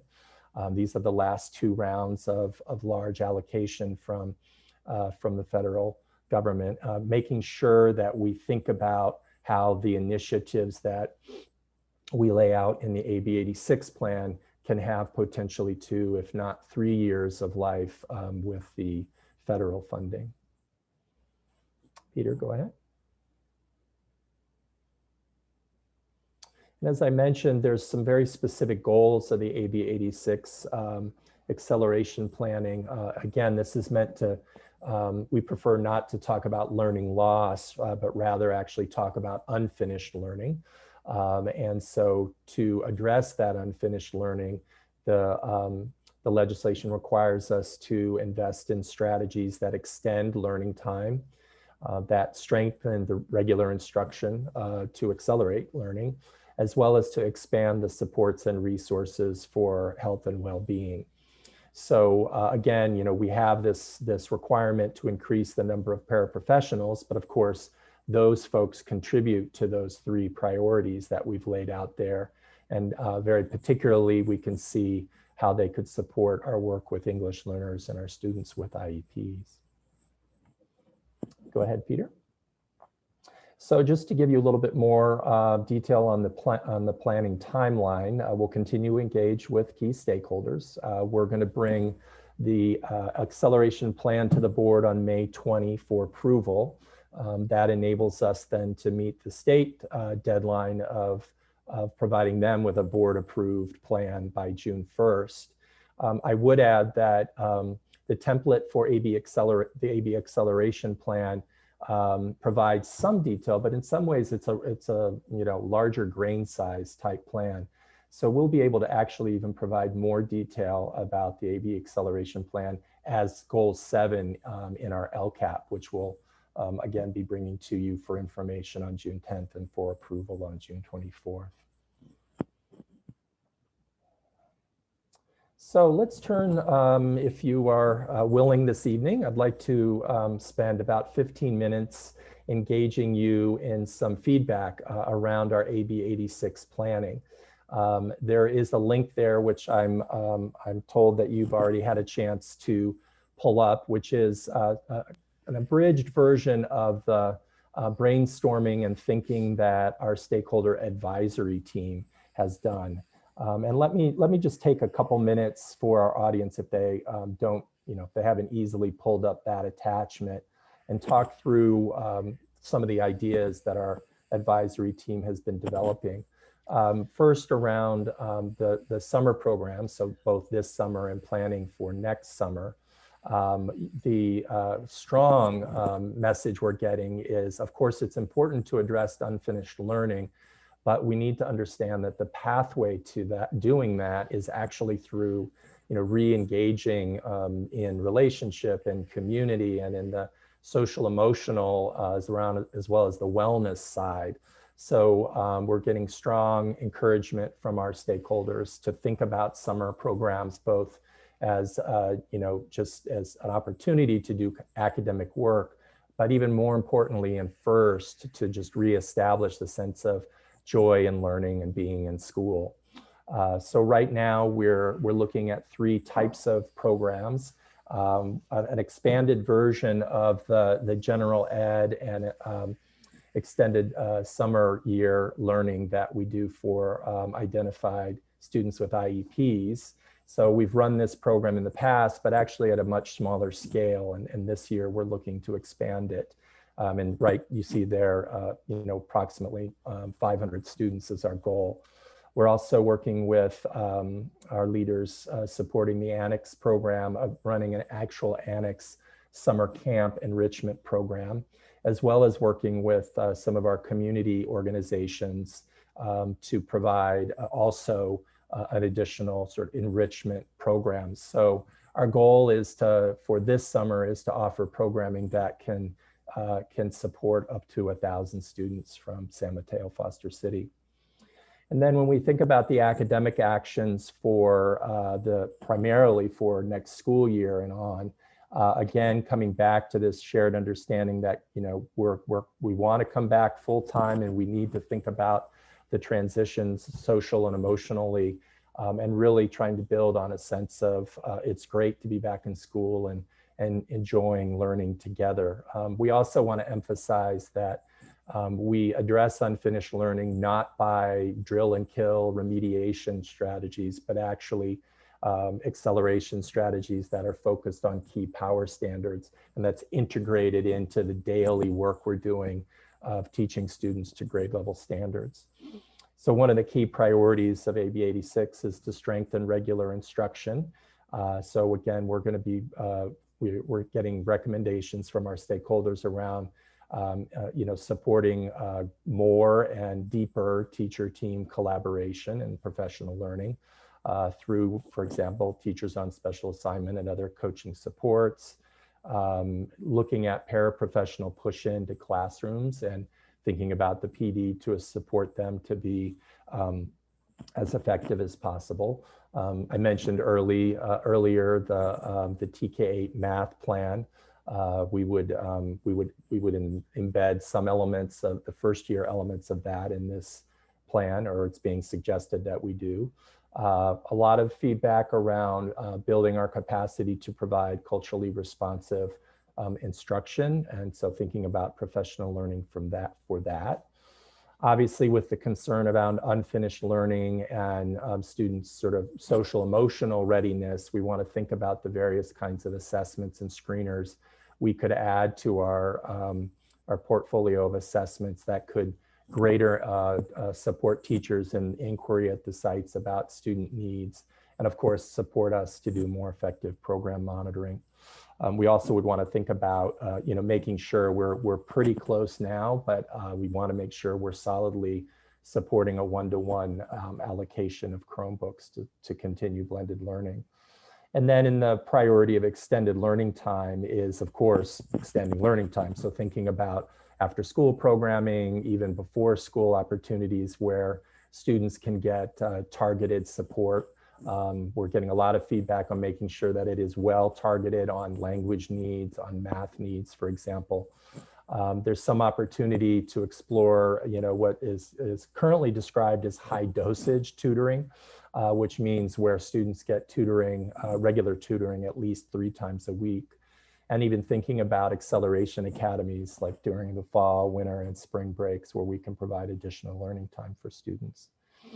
And then in the third broad area for AB 86 is this idea of expanding supports and resources for health and well-being. There's been a lot of discussion about using the available funding to support smaller class size, perhaps particularly at some targeted grades. So we're thinking very carefully about that, particularly in the ways that it would, would help us with any, the mitigation conditions that we may still have in the fall, where we want to be careful about physical distancing. But even more importantly, how class size can impact community and connection. So some strong recommendations there. Again, thinking about paraprofessional support for supervision.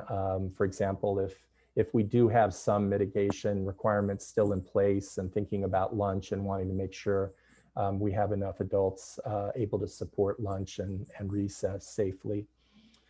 Relationship and community building strategies, many of which we've already been engaging with, but just deepening our work around those. And either hiring or expanding our partnership with mental health services. So a lot of recommendations around adding counselors, adding social workers to make sure we're wrapping around students and families.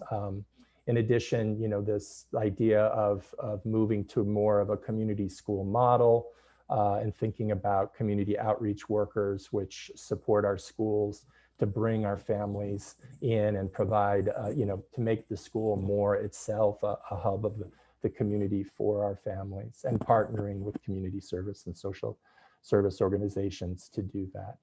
Okay, so that was a bit detailed, but I wanted to just give you a sense of the recommendations that we're getting. So what I would propose is that we would like to spend about 15 minutes with you, asking you to discuss, what are your priorities as you look at this thinking from our stakeholder team, and what do you think needs to be added? Is there anything missing that's important to you?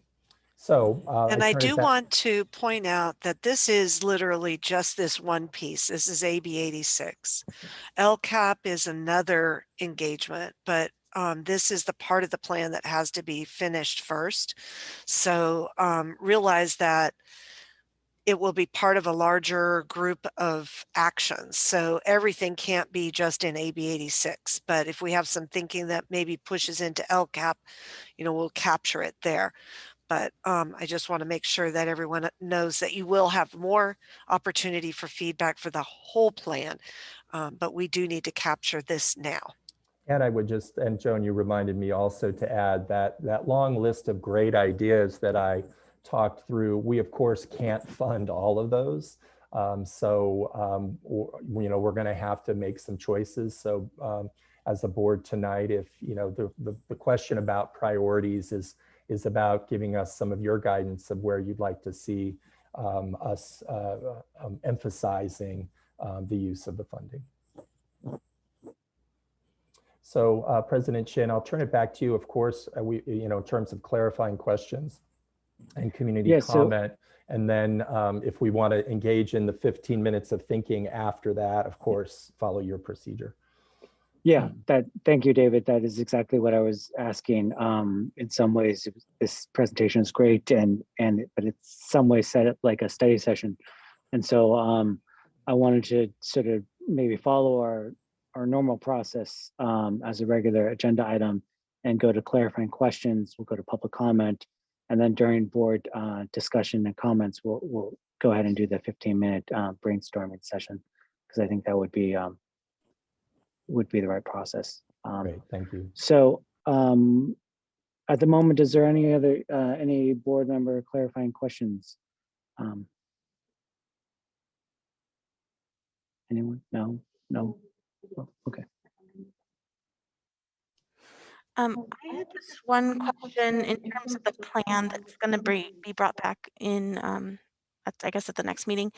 You just mentioned, David, that obviously we can't afford everything. So will the plan that you bring on May 20th provide the funding allocation for the various priorities that we're going to set? All right, I forgot I muted myself.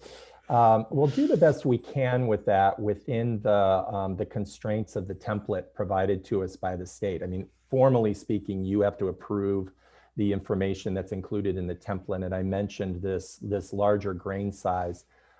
As a tool, it doesn't allow us to break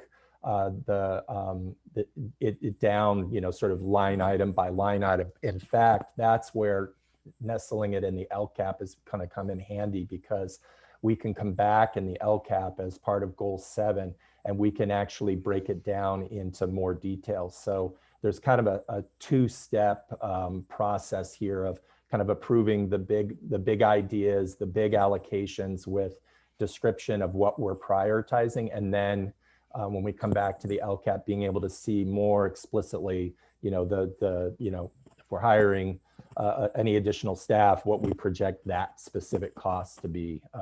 In the current template for AB 86, it doesn't allow us to break it down at that level of detail. So, so I hope that answers your question.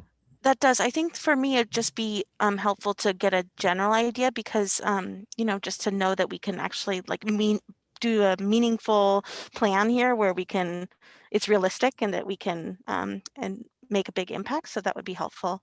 And then I think my other question was just in terms of, I think when we had the math discussion, we talked about using some AB 86 funds, and I didn't know if, since math is really more of an ongoing thing, if it falls within the unfinished learning piece, or is that just part of the LCAP? And I mean, it certainly does. I mean, both language and literacy as well as mathematics. So it is an opportunity to think about, the additional investment we want to make in that, starting with the AB 86 plan, and then really ideally extending it out through the ESSER 2 and the ESSER 3 funding. And it is a bit like the low performing student block grant initiative, where we had additional funding that we now have to think about how it folds into our regular available funding in the LCAP. So that's going to be, part of our challenge is to, build capacity, invest in that now, and then think about on a, ongoing basis for 5-10 years out, what's the through line of support we want to continue to provide. okay, that's kind of similar to my other point, that I just would like to know, that have some assurance that we can continue on with, that the math piece is not just going to go away after the one year or 16 months, and that we can maintain it. So thank you for letting me know. Absolutely. Thanks, that's all. Any other clarifying questions before we move to public comment? No? Peter, would you mind calling for public comment, please? Yes, anybody out in the public that would like to make comment on this item, please use the raise your hand functionality within Zoom now. Okay, first we'll have Julie, and after Julie, we'll have Randy. Julie? Good evening, and thank you again. I wanted to just bring to the board's attention that, and to actually thank David Chambliss for the engagements with SMETA. SMETA had the opportunity to participate into, or teachers rather, had the opportunity to participate in 2 engagement sessions. And I wanted to just share with the board that far and away, the thing that has bubbled to the top the most for how we can address learning loss next year is class size reduction. We know that what students need most is to be connected with their teacher. We also know that there's research out there that shows that students cannot learn from students cannot learn if they don't think their teacher likes them, if they don't think their teacher cares about them, and class sizes of 33 are not going to get us anywhere as far as addressing learning loss that our students had last year. So whether it has been in a formal engagement or just a casual conversation that bubbles up, far and away, the thing that teachers are reaching out to me most on is reducing the class size so that they can have more contacts, more touches, be more fully engaged with their students, understand their situation, connect with their families. We really need this in order to address this learning loss. I can also add, and I know that a lot of teachers have given me additional sort of anecdotal evidence at this point, that in years where we've had lower class sizes, we have seen our students soar academically, emotionally, socially. We know this to be true. SMETA is in the process right now. We are about midway through conducting a survey of our members on how we would like to see AB 86 money spent. But at this point, I would be really surprised for anything to bubble up higher than class size reduction. So I just want to bring that to your attention and hope that you will consider that as we go forward. We know that it's expensive. We know that there are challenges with space, but we also fully believe that if we can open school 3 times in 1 year, we can also address what we need to do to make sure that we can effectively lower class sizes for teachers. Thank you. And students. Thank you. Thank you, Julie. Next, we'll have Randy. Randy? Hi, good evening again. I really appreciate Julie MacArthur's comments right before me and totally agree that that teachers and teacher staffing needs to be a priority. I'll note that I believe it was back in February that the board had the opportunity and agreed to let teacher positions go for next year, as well as TOSA positions. And this is in contrast to now tonight you have on your agenda an additional district office staff that you're going to presumably be approving. This is a whole other position. And so I wonder how that bears out. So concerning the math portion of what Mr. Chambliss has shown tonight, I was curious about this TK through 8th grade math plan. And where that is available for everyone to see.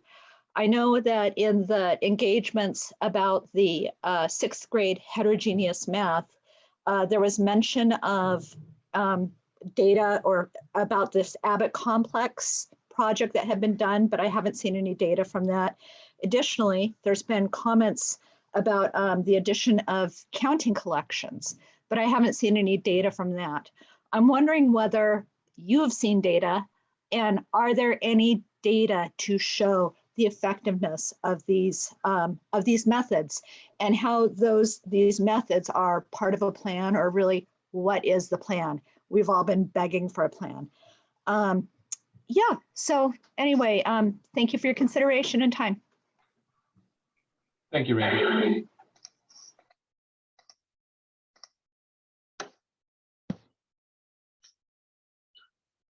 Okay, President Chen, we have no other hands for public comment at this time.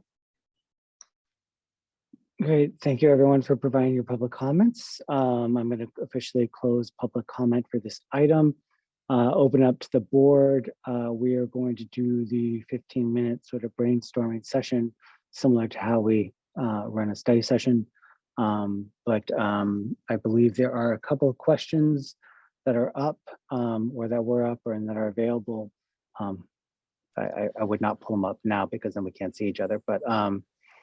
But the actual questions were, what are your priorities in this thinking? And number two, what needs to be added? So does anyone would like to go first? Anyone?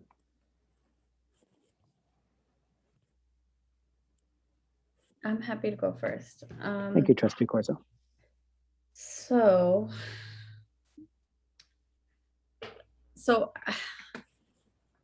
bear with me 1 second. Okay, here we go. So I'm interested. So, okay, my focus right now in terms of like the suggested actions is strengthening regular instruction, and like something that's occurred to me is that we have many students in our district from all backgrounds that come into our district having learned another language first, right? And then we have students that, you know, struggle a little more to learn English, right? They're English learners.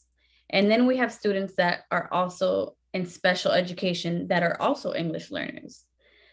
And so when I read that, the strengthening regular instruction, it's kind of, it's not like, let me see. I mean, it ties into the professional learning and culturally responsive strategies. It ties into, like, I feel like that's kind of where, like the strengthening regular instruction, like that's where basically like digging in deeper into how to support all English learners.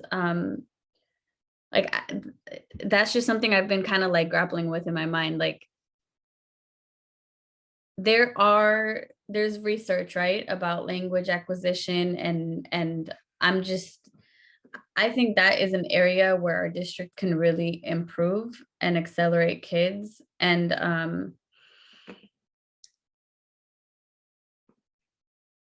I've just been kind of grappling with the, like I said this like a long time ago. You know, we have one English language coordinator. She's, you know, she does work with other people, obviously, but like she's like a team of one to support many, many students, like thousands of students. And I'm wondering, like, if you know, if we can support those efforts more through this and just in general.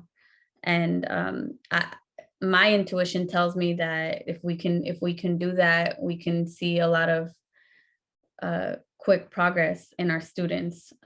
So I'm not like my thinking isn't completely fully baked, but I do think it kind of lives in that area in strengthening regular instruction. And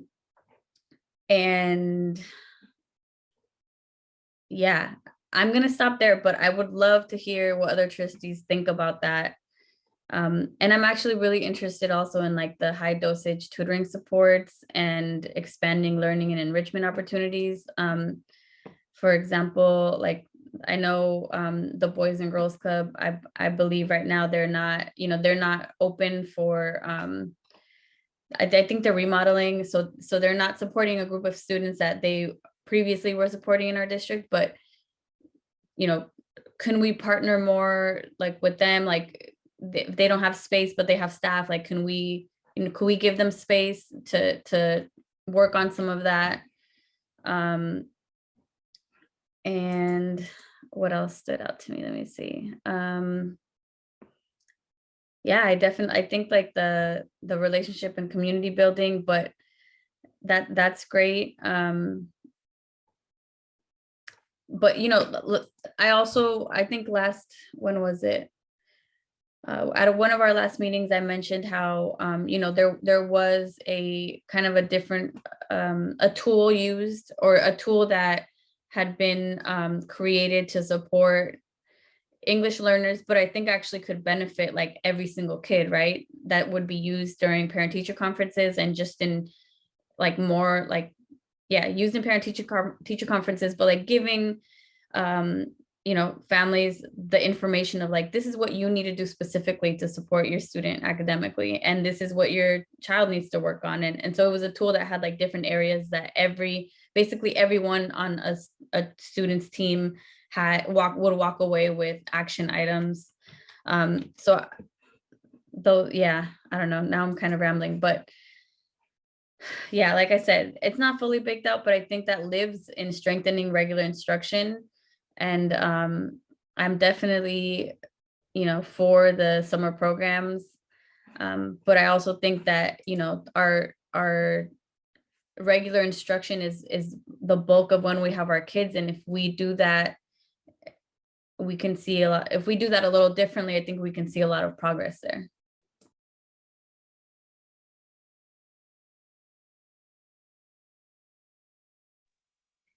Thank you, Trustee Corzo. Who'd like to go next? I can jump in. Let's see. I have a couple of thoughts. I mean, I agree with the focus around tier 1 instruction for sure, and really thinking about how to continue strengthening that. I also appreciate the outside of the box thinking around kind of the extended learning time. So what are ways that we can get creative in terms of how we're approaching? I'll say, like, in general, my mind is going more to just like the structures and systems piece around all of this, and thinking about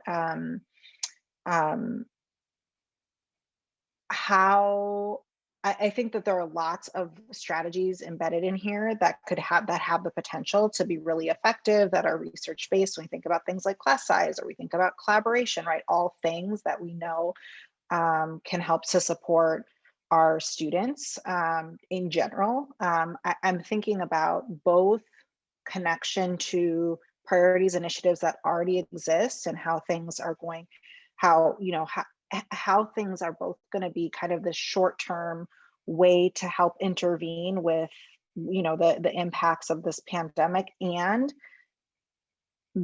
these are many of these challenges that we're addressing through this funding were challenges that existed before that, and how does then this carry over and continue in the work that we're doing. And so I'd be looking at strategies that have you know, that we think could be strategies that we would want to be implementing moving forward, not just for the next year. And I know that the team's thinking about that.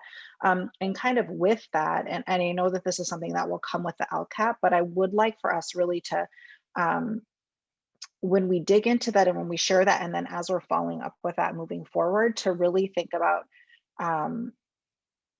you know, the strategies. What do we hope the outcome's going to be, right? So if we strengthen team collaboration, if we lower class sizes, what do we expect the result is going to, how much money are we investing in it? What do we expect the result's going to be? And then how are we measuring progress? It's similar to what I shared around kind of the SPED work, right? But I just feel like, you know, this came from our stakeholders, this came from, you know, a variety of people, this list of things, there's validity to lots of things that are on this list. They're only going to be as effective as how we implement them and how we're tracking them, right? And so for me, like, that's what I'm really thinking about is how are we going to do that? And how are we going to make sure that where we're investing our time and our resources and our money are making the impacts that we want in student achievement, and how are we going to know if that's happening? But always, I think focusing on tier 1 instruction is where we have to focus, because that is, you know, that, and then so I think about like strategies and all of the other things that are happening around that space. You know, I know culturally responsive teaching and learning is a piece of this. I think, how does that get woven into this? I think that that's a huge priority, something that we've talked about with ethnic studies. I know something that we've had some of our educators speak about wanting more support around. I know that this isn't on this list, but one of the things just I think about just for my own work is universal design for learning, and like that as a way to think about how we're supporting access for all students.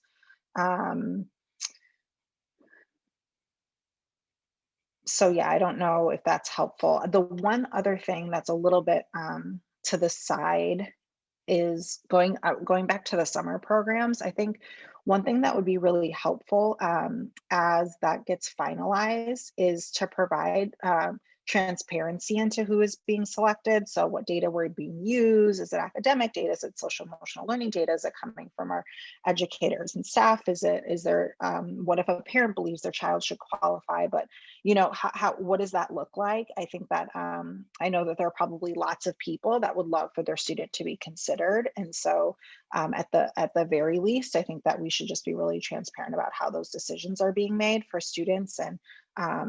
And I also kind of wonder about the number. Is that just a cutoff in terms of what we think we can staff or what we can afford, or is that the number of students that we actually think need the support? Because I'd be interested in opening up if we feel like there are more students. Is that something that we may want to consider expanding if we are using additional funding for that? So those are kind of my initial thoughts.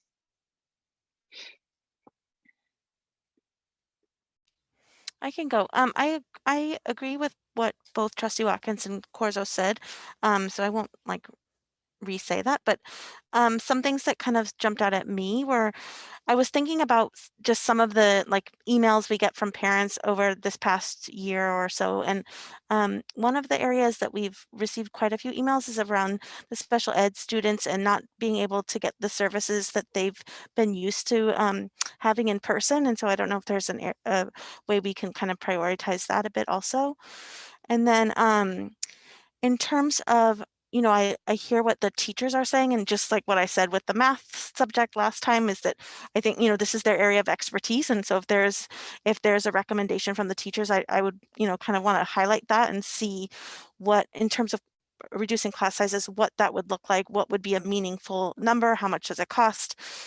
Because I do think that every student coming back to school is going to be coming back with some sort of different situation. And so it's not always going to be that they need to catch up on their reading. There's social and emotional and other types of needs that are going to happen. And so if that could take place in an environment in a classroom has less students and that can be effective, then I'm interested in hearing more about that. I also really would like to know more about the high dosage tutoring support as well. And just, I know I said I wasn't going to restate, but back to what Trustee Watkins said about summer school, I would like to know more about that as well. So thank you.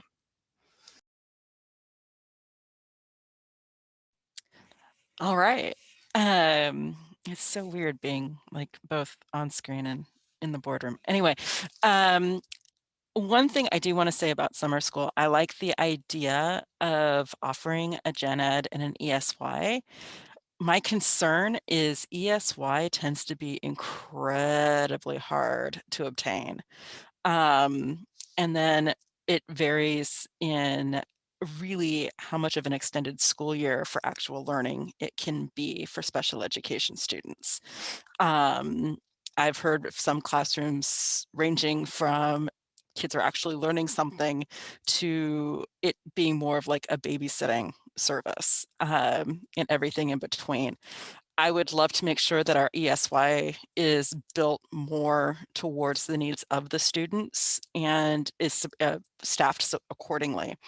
I would also like to see if we're going to go and use the money towards that, I would like to see it incorporate a lot more students and that have IEPs and not just those that tend to be very much impacted and tend to fall within the moderate to severe level of students with IEPs. I would love to see services be re-engaged. Because you can't access your education if, for example, you can't write easily, or if you lack the speech pragmatics to be able to do and participate in group activities. I also feel like, you know, we've been discussing a lot of the bridge between elementary school to middle school. We haven't really been discussing earlyhood child education, except for tonight. And I think we need to realize and remember that our incoming TK and K students have had pretty much absolutely no preschool going into kindergarten. So, you know, my own son, he's 5, he's starting kindergarten next year, and he has had maybe 5 months of preschool before everything went to Zoom. And I don't know about anybody in the audience. I don't know about anybody here in the boardroom or on Zoom. If you try to get a 3 or a 4-year-old to sit in front of like a Zoom preschool class for even just 30 minutes, let me know, because you're doing a better job than I can. It is very, very, I mean, they're just not wired to sit in front of a screen. They're small children. They're wired to play. They're wired to learn hands-on. So I would love to see, I don't know, like a kindergarten boot camp or some sort of preparation that we can offer our incoming TK and K. Maybe that's also more supports in the classroom for those TK and K teachers. I would love to be able to see some sort of class size reductions, especially with kids coming back after a pandemic. I do know that there is research out there, pros and cons on both sides for class size, you know, being either 16 to 18, all the way up to like 32, 33, you know, the pros and the cons of both. But I think it's really important to remember that, you know, that's notwithstanding a pandemic. We've just been through the most insane year of everybody's lives. So yeah, these kids are going to be coming back to school with probably a little bit more baggage than what they would have otherwise. And it would be, you know, much more beneficial for the students and the teachers to be able to have more of a one-on-one touch point times. So whether that's a smaller size class, whether that's even bringing paras into all classrooms, you know, having each classroom run with a teacher and a para. Maybe that's something worth considering, so that there's more adult touch times within the students of the class. And I'm also very much in support of expanding the supports and resources for health and well-being in other ways. You know, I like the idea of creating community schools and, you know, making each school its own community and making it so that the parents and the families feel comfortable within that community, whether that's hiring community outreach workers or partnering with other members of the community, however we can make that happen. And definitely continue to support or provide support with the counselors, because I really feel like that has been a very, very positive thing that's come out of this past year.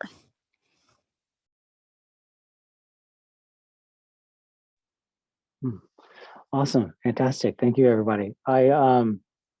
Just a side note, it's much easier to run the meetings when I can look at both sides and see you guys. There's nonverbal cues of when to speak. All great comments. I agree with a lot of them, almost all of them, I think. Yeah, I agree with all of them. When it comes down to my sort of interests, going back to the answering the questions, there's basically 3 things that it comes down to. Teachers, technology, and breaks. Those are the sort of the high level 10,000 foot level ideas or topics that I would say.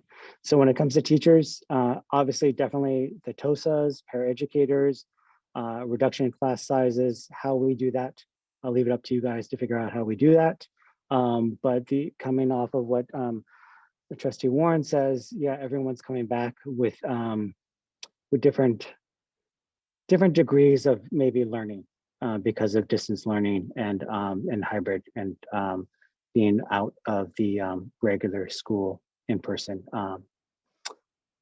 classes. So how we address that, more support, teachers, paraeducators, TOSAs, pull in, push outs, more counselors, social workers, whatever it is, it's the people part. I would definitely focus on that. Technology-wise, I know that you have on the list Chromebooks going to one-on-one, which is good, but I wouldn't forget about hotspots. So it's great to have Chromebooks, but as we found out, and through the year, having a Chromebook is one thing, but being able to connect to the internet is a whole nother thing. And so how we address that in connectivity, I know that there's lots of money coming in through the federal government and the states to increase fiber and increase the bandwidth for internet and make sure we provide internet to everyone. But I don't think that's going to be able to come through and be implemented within the next year during AB 86. So how we make sure that our kids are on is really important. So I would look at that in terms of technology. Also in technology, just in terms of utilizing the Chromebooks, how we have gone from a year or before where there's basically no technology, or we had iPads and Chromebooks being shared in classes, but now moving to more towards a one-to-one. And how do we use the lessons and the positive things that have come out of distance learning, whether it's the curriculum or whether it's the teaching styles, how do we use that effectively with our technology to make sure that we improve our student achievement? So that's it. Oh, also making sure that we still have our on-call translation services. I know that was a huge win for us to be able for our teachers and principals and our district staff to basically have an on-call translation service and be able to continue that. It would be huge to make sure that we can reach our families. Lastly, when it comes to breaks, it's when we first moved away from the traditional calendar, school calendar, to the modified calendar that we have, our original fall break and spring breaks. During those 2-week periods, were supposed to be more enhanced learning and services for those who needed it. I would love for us to look at using our breaks to do either the extended learning or the enrichment or focused learning for those groups that really need those services. Although we have moved away from our 2-week fall break, but using maybe the 1 week in October and then maybe 1 week or 2 weeks in in spring break to really utilize those breaks, because otherwise, in some ways, we're not doing service to how we moved away from the traditional and the year-round calendar to actually our modified schedule, our modified calendar as it is now. So those are the 3 things: teachers, technology, breaks are my comments. Otherwise, I think that they're all really good. I think everyone had really good input here. And I don't believe we adhered to your 15 minutes, but we hopefully have everything you need. It's a big wish list, but hopefully you have everything. Yes, thank you. I took copious notes, so I appreciate the feedback, and we'll incorporate it in our planning. Fantastic. And if you didn't, I'm sure you can watch it back several times on YouTube. Yes, that's true. Thank you. Okay, we are moving on to our next item, which is 8.1, Measure T Planning and Implementation Status Report. Yes, and we have Patrick Gaffney here this evening, and he is joined by Tish Bissell. Yes, Tish is there. All right, and I think that Peter has their slides, but I'll let Patrick and Tish take it over. Peter, if you can put up first slide, I think Tish is going to walk us through them. All right, good evening, President Chin and members of the Board of Trustees, Dr. Rosas, members of the staff and community who are with us tonight. And I should say, good early evening. We usually don't get to facilities items before 11:30. This is the 3rd status report on Measure T planning and implementation that we have provided to the board. We're doing them as quarterly reports. We did one before Measure T passed, just in terms of advanced planning in case it passed. Then we did a second one in February 2021. And this is the 3rd one representing all of the quarters to date and also looking forward. I want to say that this report is being done on behalf of the facilities and maintenance and operations teams because they are involved, along with technology, in many of the immediate priorities that are in the facilities master plan. And I want to tip my hat to them. Before starting, there are timelines always in these status reports. You have a longer report that's attached to the agenda item, and tonight I intend just to give you some highlights of what's occurred and what will be coming next. But I want to talk a little bit about timelines because there are a number of projects, both big and small, that will require contracted services to construct the projects, and in some instances also to plan them. But in terms of contractors to either quote the work or bid the work under CUPCA or under a public bidding process, we need to make sure, and the timelines may change as a result, there are sufficient people to do that work. You hear many stories these days about how long it takes to get a plumber out, how long it takes to get another worker because so many people are waiting for things to be done. So I want to temper the projected timelines with, we will continue to work to these timelines, but it is dependent on being able to get the outside contractors to be able to do that. So with that, I'd like to go to the first set of immediate priorities, which are health and safety. I think you know from the last report that we had HEPA filters installed in all of our school sites, and we have an additional 180 units now on hand for any additional needs that exist out there. So there are 1,320 HEPA filters done. In addition, all the MERV 8 filters were upgraded to either MERV 11 or MERV 13. They went to MERV 13 as long as the equipment could take the MERV 13s. If not, we went to MERV 11. That was done throughout the district in the last quarter of 2020 and completed in the first quarter of 2021, which runs through March. But most of them were done, I believe, in January. Then we've also done thermostat upgrades, or started the thermostat upgrades to include CO2 monitors and controls. We completed pilots at 2 sites, and now there are installations beginning soon at remaining schools. Again, this is where we're going to use outside contractors in order to get them done as quickly as possible. There have also been hand sanitizer dispensers installed in every classroom. You may or may not recall, so it's a small detail among the many large things you were dealing with at the time, that we had the sanitizer dispensers installed, but that gel for many of the classrooms or sanitizers was on back order, and we now have a very good supply of gel. Water bottle filters. These are for exterior water bottle filters, and we have an architect under contract with an installation to start in Q3, which would be June, and project to be finished by Q4.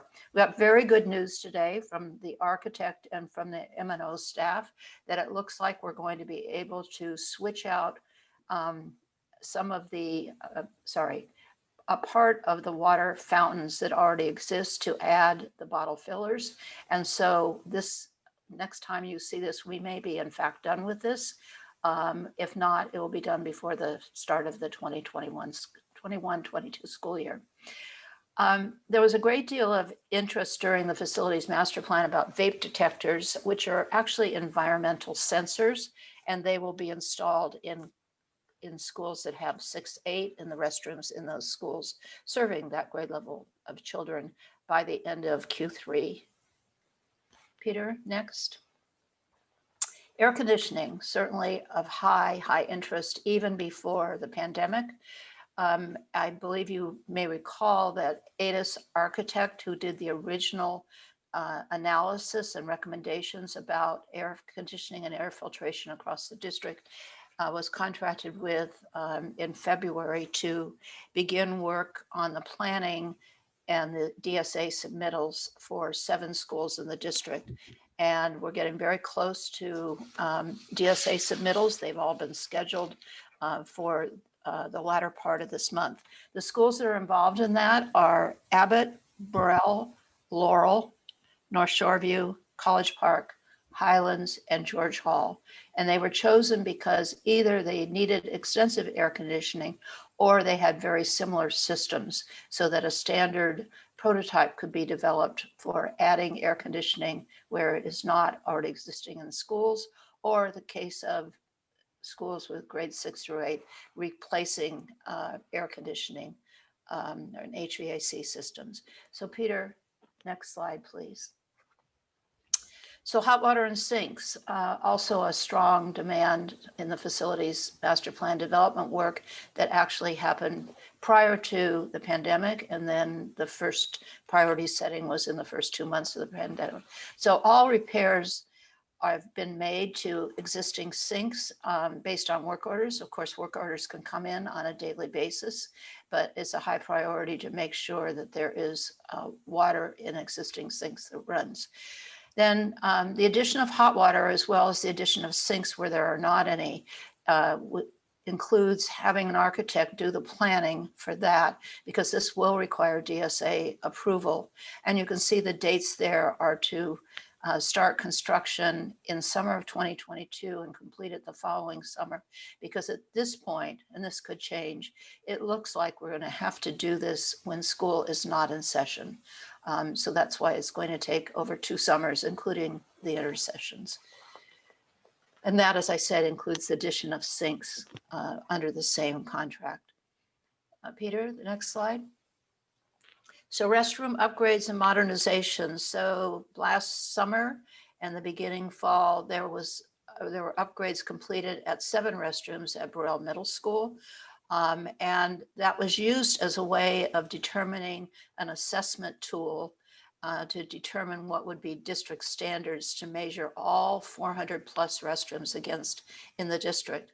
That was completed, a yeoman's work done by Bob Price, who was in every single restroom in the district, staff and students, and completed that work at the end of March, beginning of April.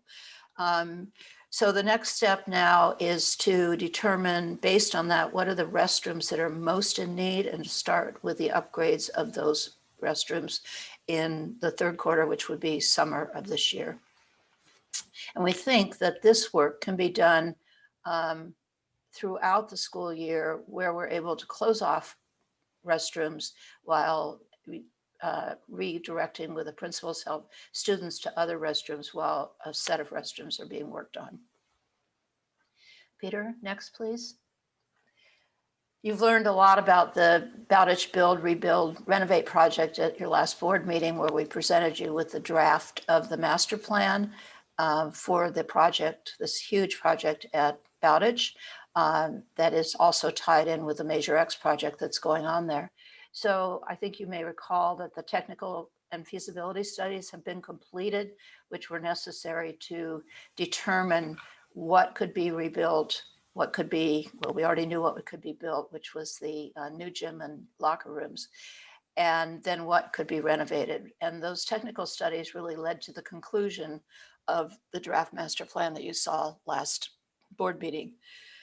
So today we had a school team meeting where they reviewed the draft, including all the considerations that you saw that went into the identification of what parts would be rebuilt and what parts would be renovated. And we have a community and neighborhood meeting planned for May 19th of this month. And then we're planning to bring the recommended master plan for Bowditch School back to the board at the end of June, your 2nd board meeting in June. Peter, next. So as you know, there are 4 new multi-purpose rooms planned for the last 4 sites that have the 1960 style LGIs. Those are at Lead, Highlands, Meadow Heights, and Parkside Montessori. Those architects were selected and approved by you in March, and initial planning work has been begun. We have school team meetings set up at 2 sites, and followed by community meetings. And we expect to have the locations for the other 2 sites submitted by the architects in the next week or so we can set up those meetings and bring to you a projected timeline in September for the completion of those multipurpose rooms. Peter, next, please. So solar power, which is, I know, of great interest to, if not all the board, is certainly some of the members when you added it to the facilities master plan. You may or may not recall, again, there were so many things going on for you, a very high priority, but you approved contracting or a professional services agreement with Sage Energy Consultants to do an analysis of possible locations, cost estimates, and financing mechanisms. They are completing the first phase of this study, and we will be providing that to you, I think probably by the first meeting in June. The first study is really looking at where installations could be done on each of the sites and then narrowing down the ones that would provide the most energy savings and that could be accomplished within budget. And we'd be recommending, based on their recommendations, specific sites for you that would fit within budget. Then there's a second phase to the study, which goes more in depth, site by site, which we expect we will have in hand by the end of the summer. Peter, next, please. So there's some new things starting and being planned as part of Q2, which we're in right now, and Q3, which ends in September. So M&O is beginning looking at the carpet replacement with initial installations in the neediest classrooms and areas that would be starting this summer. Again, this is not to replace carpet with carpet, but rather to move from carpet to vinyl floors. Again, a safety and health issue. They're also, as you approved, moving ahead with turf as a district standard, synthetic turf, and the installation of that for the schools identified in the facilities master plan as needing new turf areas is planned for this summer, or actually this spring at Beach Park, and summer of 2022 at Foster City Elementary School. And then we're beginning planning, and actually one is already underway for the implementation of additional classrooms and smaller spaces that were requested and identified for schools in the facility master plan. There are about 9 sites involved in this, and we're completing the Laurel relocatable installation this summer. Just today, that was approved by DSA. So we're moving ahead with that by one of the facilities team members, Mark Sherrill. Peter, next. So now we're to your part of the meeting. Thank you all. Thank you for that update, Tish. I did want to just let our board know they haven't been able to be out in the school sites this year, but the carpet replacement with the new vinyl flooring is really quite lovely. And it has, it's far cleaner. And I think it will be a real positive change for our schools. So just to let you know that I've seen that and it looks good. All right, President Chin. Yeah, thank you, Dr. Rosas and Tish and Patrick. Yeah, we can't wait to go out and see those improvements. I think that, you know, seeing those will really highlight all the work that went into the facilities master plan and Measure T. Sorry, yeah, I would say it's normally you guys come on at like 1 in the morning, but it's 9 o'clock, and I don't, you know, it's almost a loss for words. But clarifying questions from the board, please, anybody? Any? No clarifying questions. All right, let's move to public comment, please. Those in the audience that would like to make public comment on this item, please use the raise your hand functionality within Zoom now.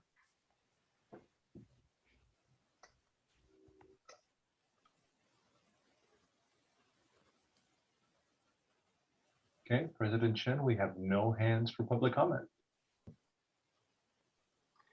All right, thank you. I will officially close public comment on this item, open up to board discussion, comments, final thoughts, anyone? I just wanted to thank Tish and everybody, Patrick and everybody for this presentation, and actually wanted to thank you for the it feels like we're getting really regular updates and I feel well informed. And so just wanted to thank you for continuing to keep us updated on the status and on all the different projects that are going to be taking place. So thank you very much. Seconding that exact sentiment. It's really helpful to have the quarterly updates. So thank you guys for that and continuing to move all of these along.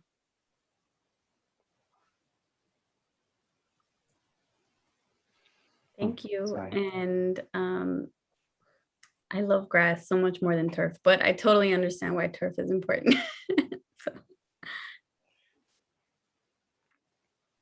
Yeah, thank you once again for the update. And it's just going to be exciting to get to walk through new buildings and see new multipurpose rooms and just see everything come about as we move forward in everything that we're doing. So thank you. Yes, absolutely. Thank you guys for everything.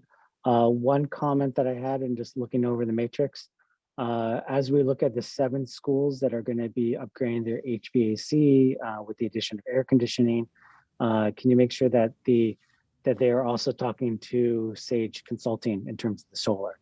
Because obviously we're going to put in AC at those 7 schools. That means we're going to increase the energy costs and the energy usage there. And make sure that Sage knows that that increase is going to happen at those schools and throughout, just to make sure they're working hand in hand.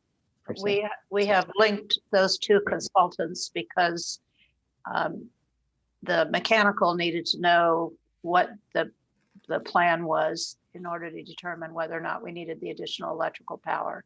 And as I think you're aware, there are many upgrades going in for electrical power. And I thank you for your comments. I want to say again, the credit is to the team, maintenance and operations, as well as facilities. I am strictly the reporter. No, I have not installed one vinyl floor or one HEPA filter or one water bottle filter. Everybody has their role, Tish, and you give great reports here. Keep us up to date. So we really appreciate it. And we really appreciate just walking through those gyms earlier for Measure X, because they're just absolutely beautiful. And so we hope that the Measure T projects will continue that high standard of excellence, I would say, in terms of our facilities. With that, we are going to close this agenda item and move on to our, what is it, our second to last item, which is, sorry, board member statements, I believe. I'm sorry, no, board member statements and requests for future agenda items. Does anybody have anything that they want to say or ask for in future agenda items? I think I'd like to see some sort of a plan as to how we're going to work with our TK and K as they come in with no preschool preparation, and how we're going to address that learning. What's the euphemism that we're using? Not learning loss. Acceleration. Yes, I apologize. I couldn't remember. But you know, early childhood education is super important, and we need to really make sure that we have prepared TK and kindergartners.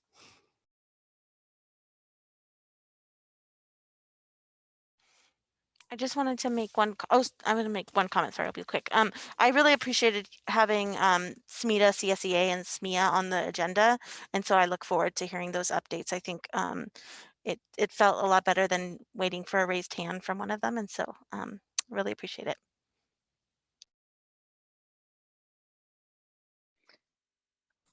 One thing I know I mentioned this in the comments during the presentation, but if we could have some follow-up around the preschool piece and the integration of fee and subsidized, just wanting to reiterate that. And then also, we haven't had a follow-up on our school to prison pipeline resolution.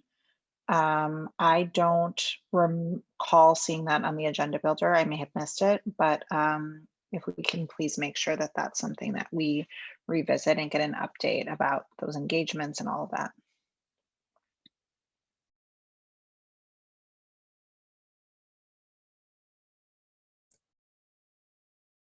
And I wanted to request that we get an update on support specifically for our English language learners.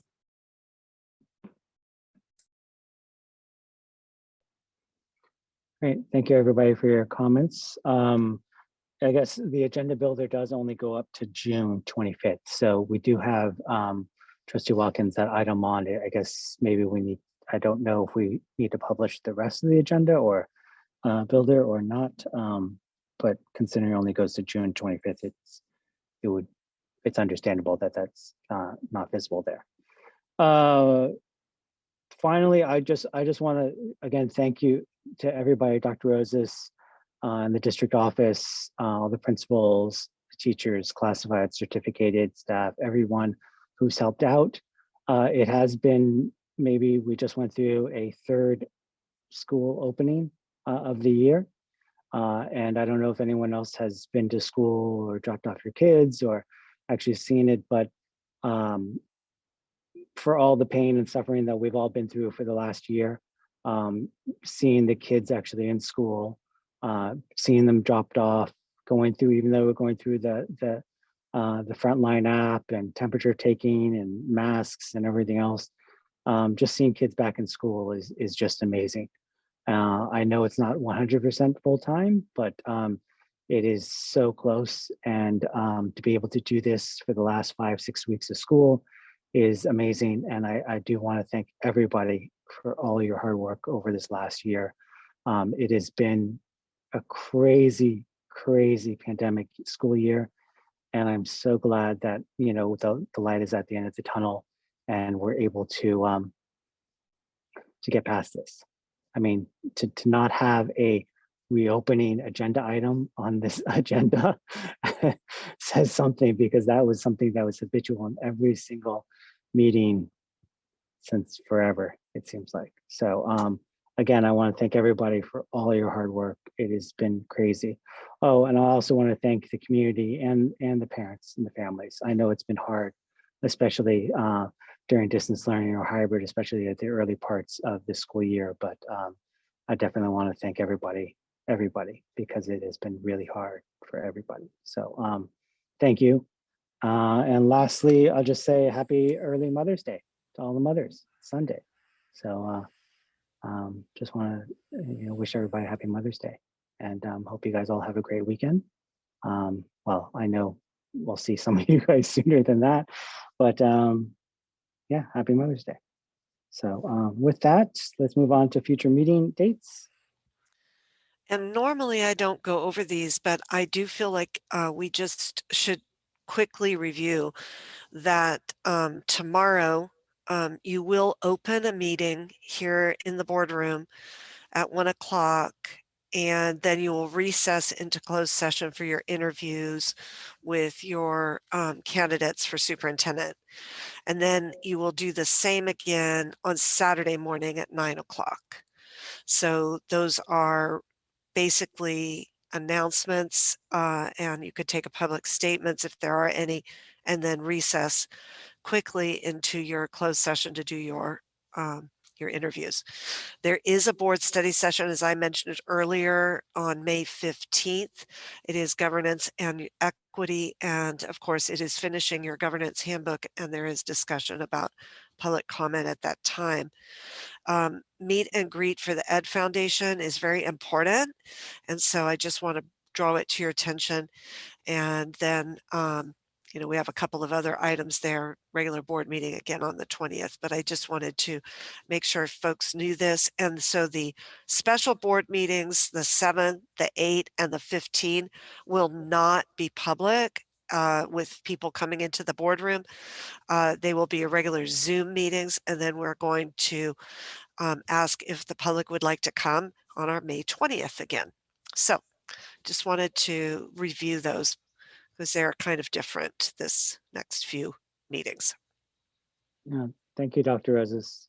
As we move from our Zoom to having members in the public, I mean, we did ask if anyone wanted to come tonight to our meeting, but nobody wanted to come because I guess we're all used to being on Zoom. So, but as things clear up, maybe more people will filter in as the public becomes more comfortable with it. So we will all proceed and keep moving forward. So thank you. Last on the agenda is the adjournment. Oh my goodness. Who would like to make the motion for tonight's? Me, I'm here Yeah. with my camera on. I will make a motion to adjourn. I will second. Fantastic. We have a motion and a second from Trustee Watkins and Trustee Warren. Roll call vote, Trustee Corzo, Yes. Trustee Proctor, Yes. Trustee Warren, Yes. Trustee Watkins. Yes. And I will vote yes as well. We are adjourned at 9:13 p.m.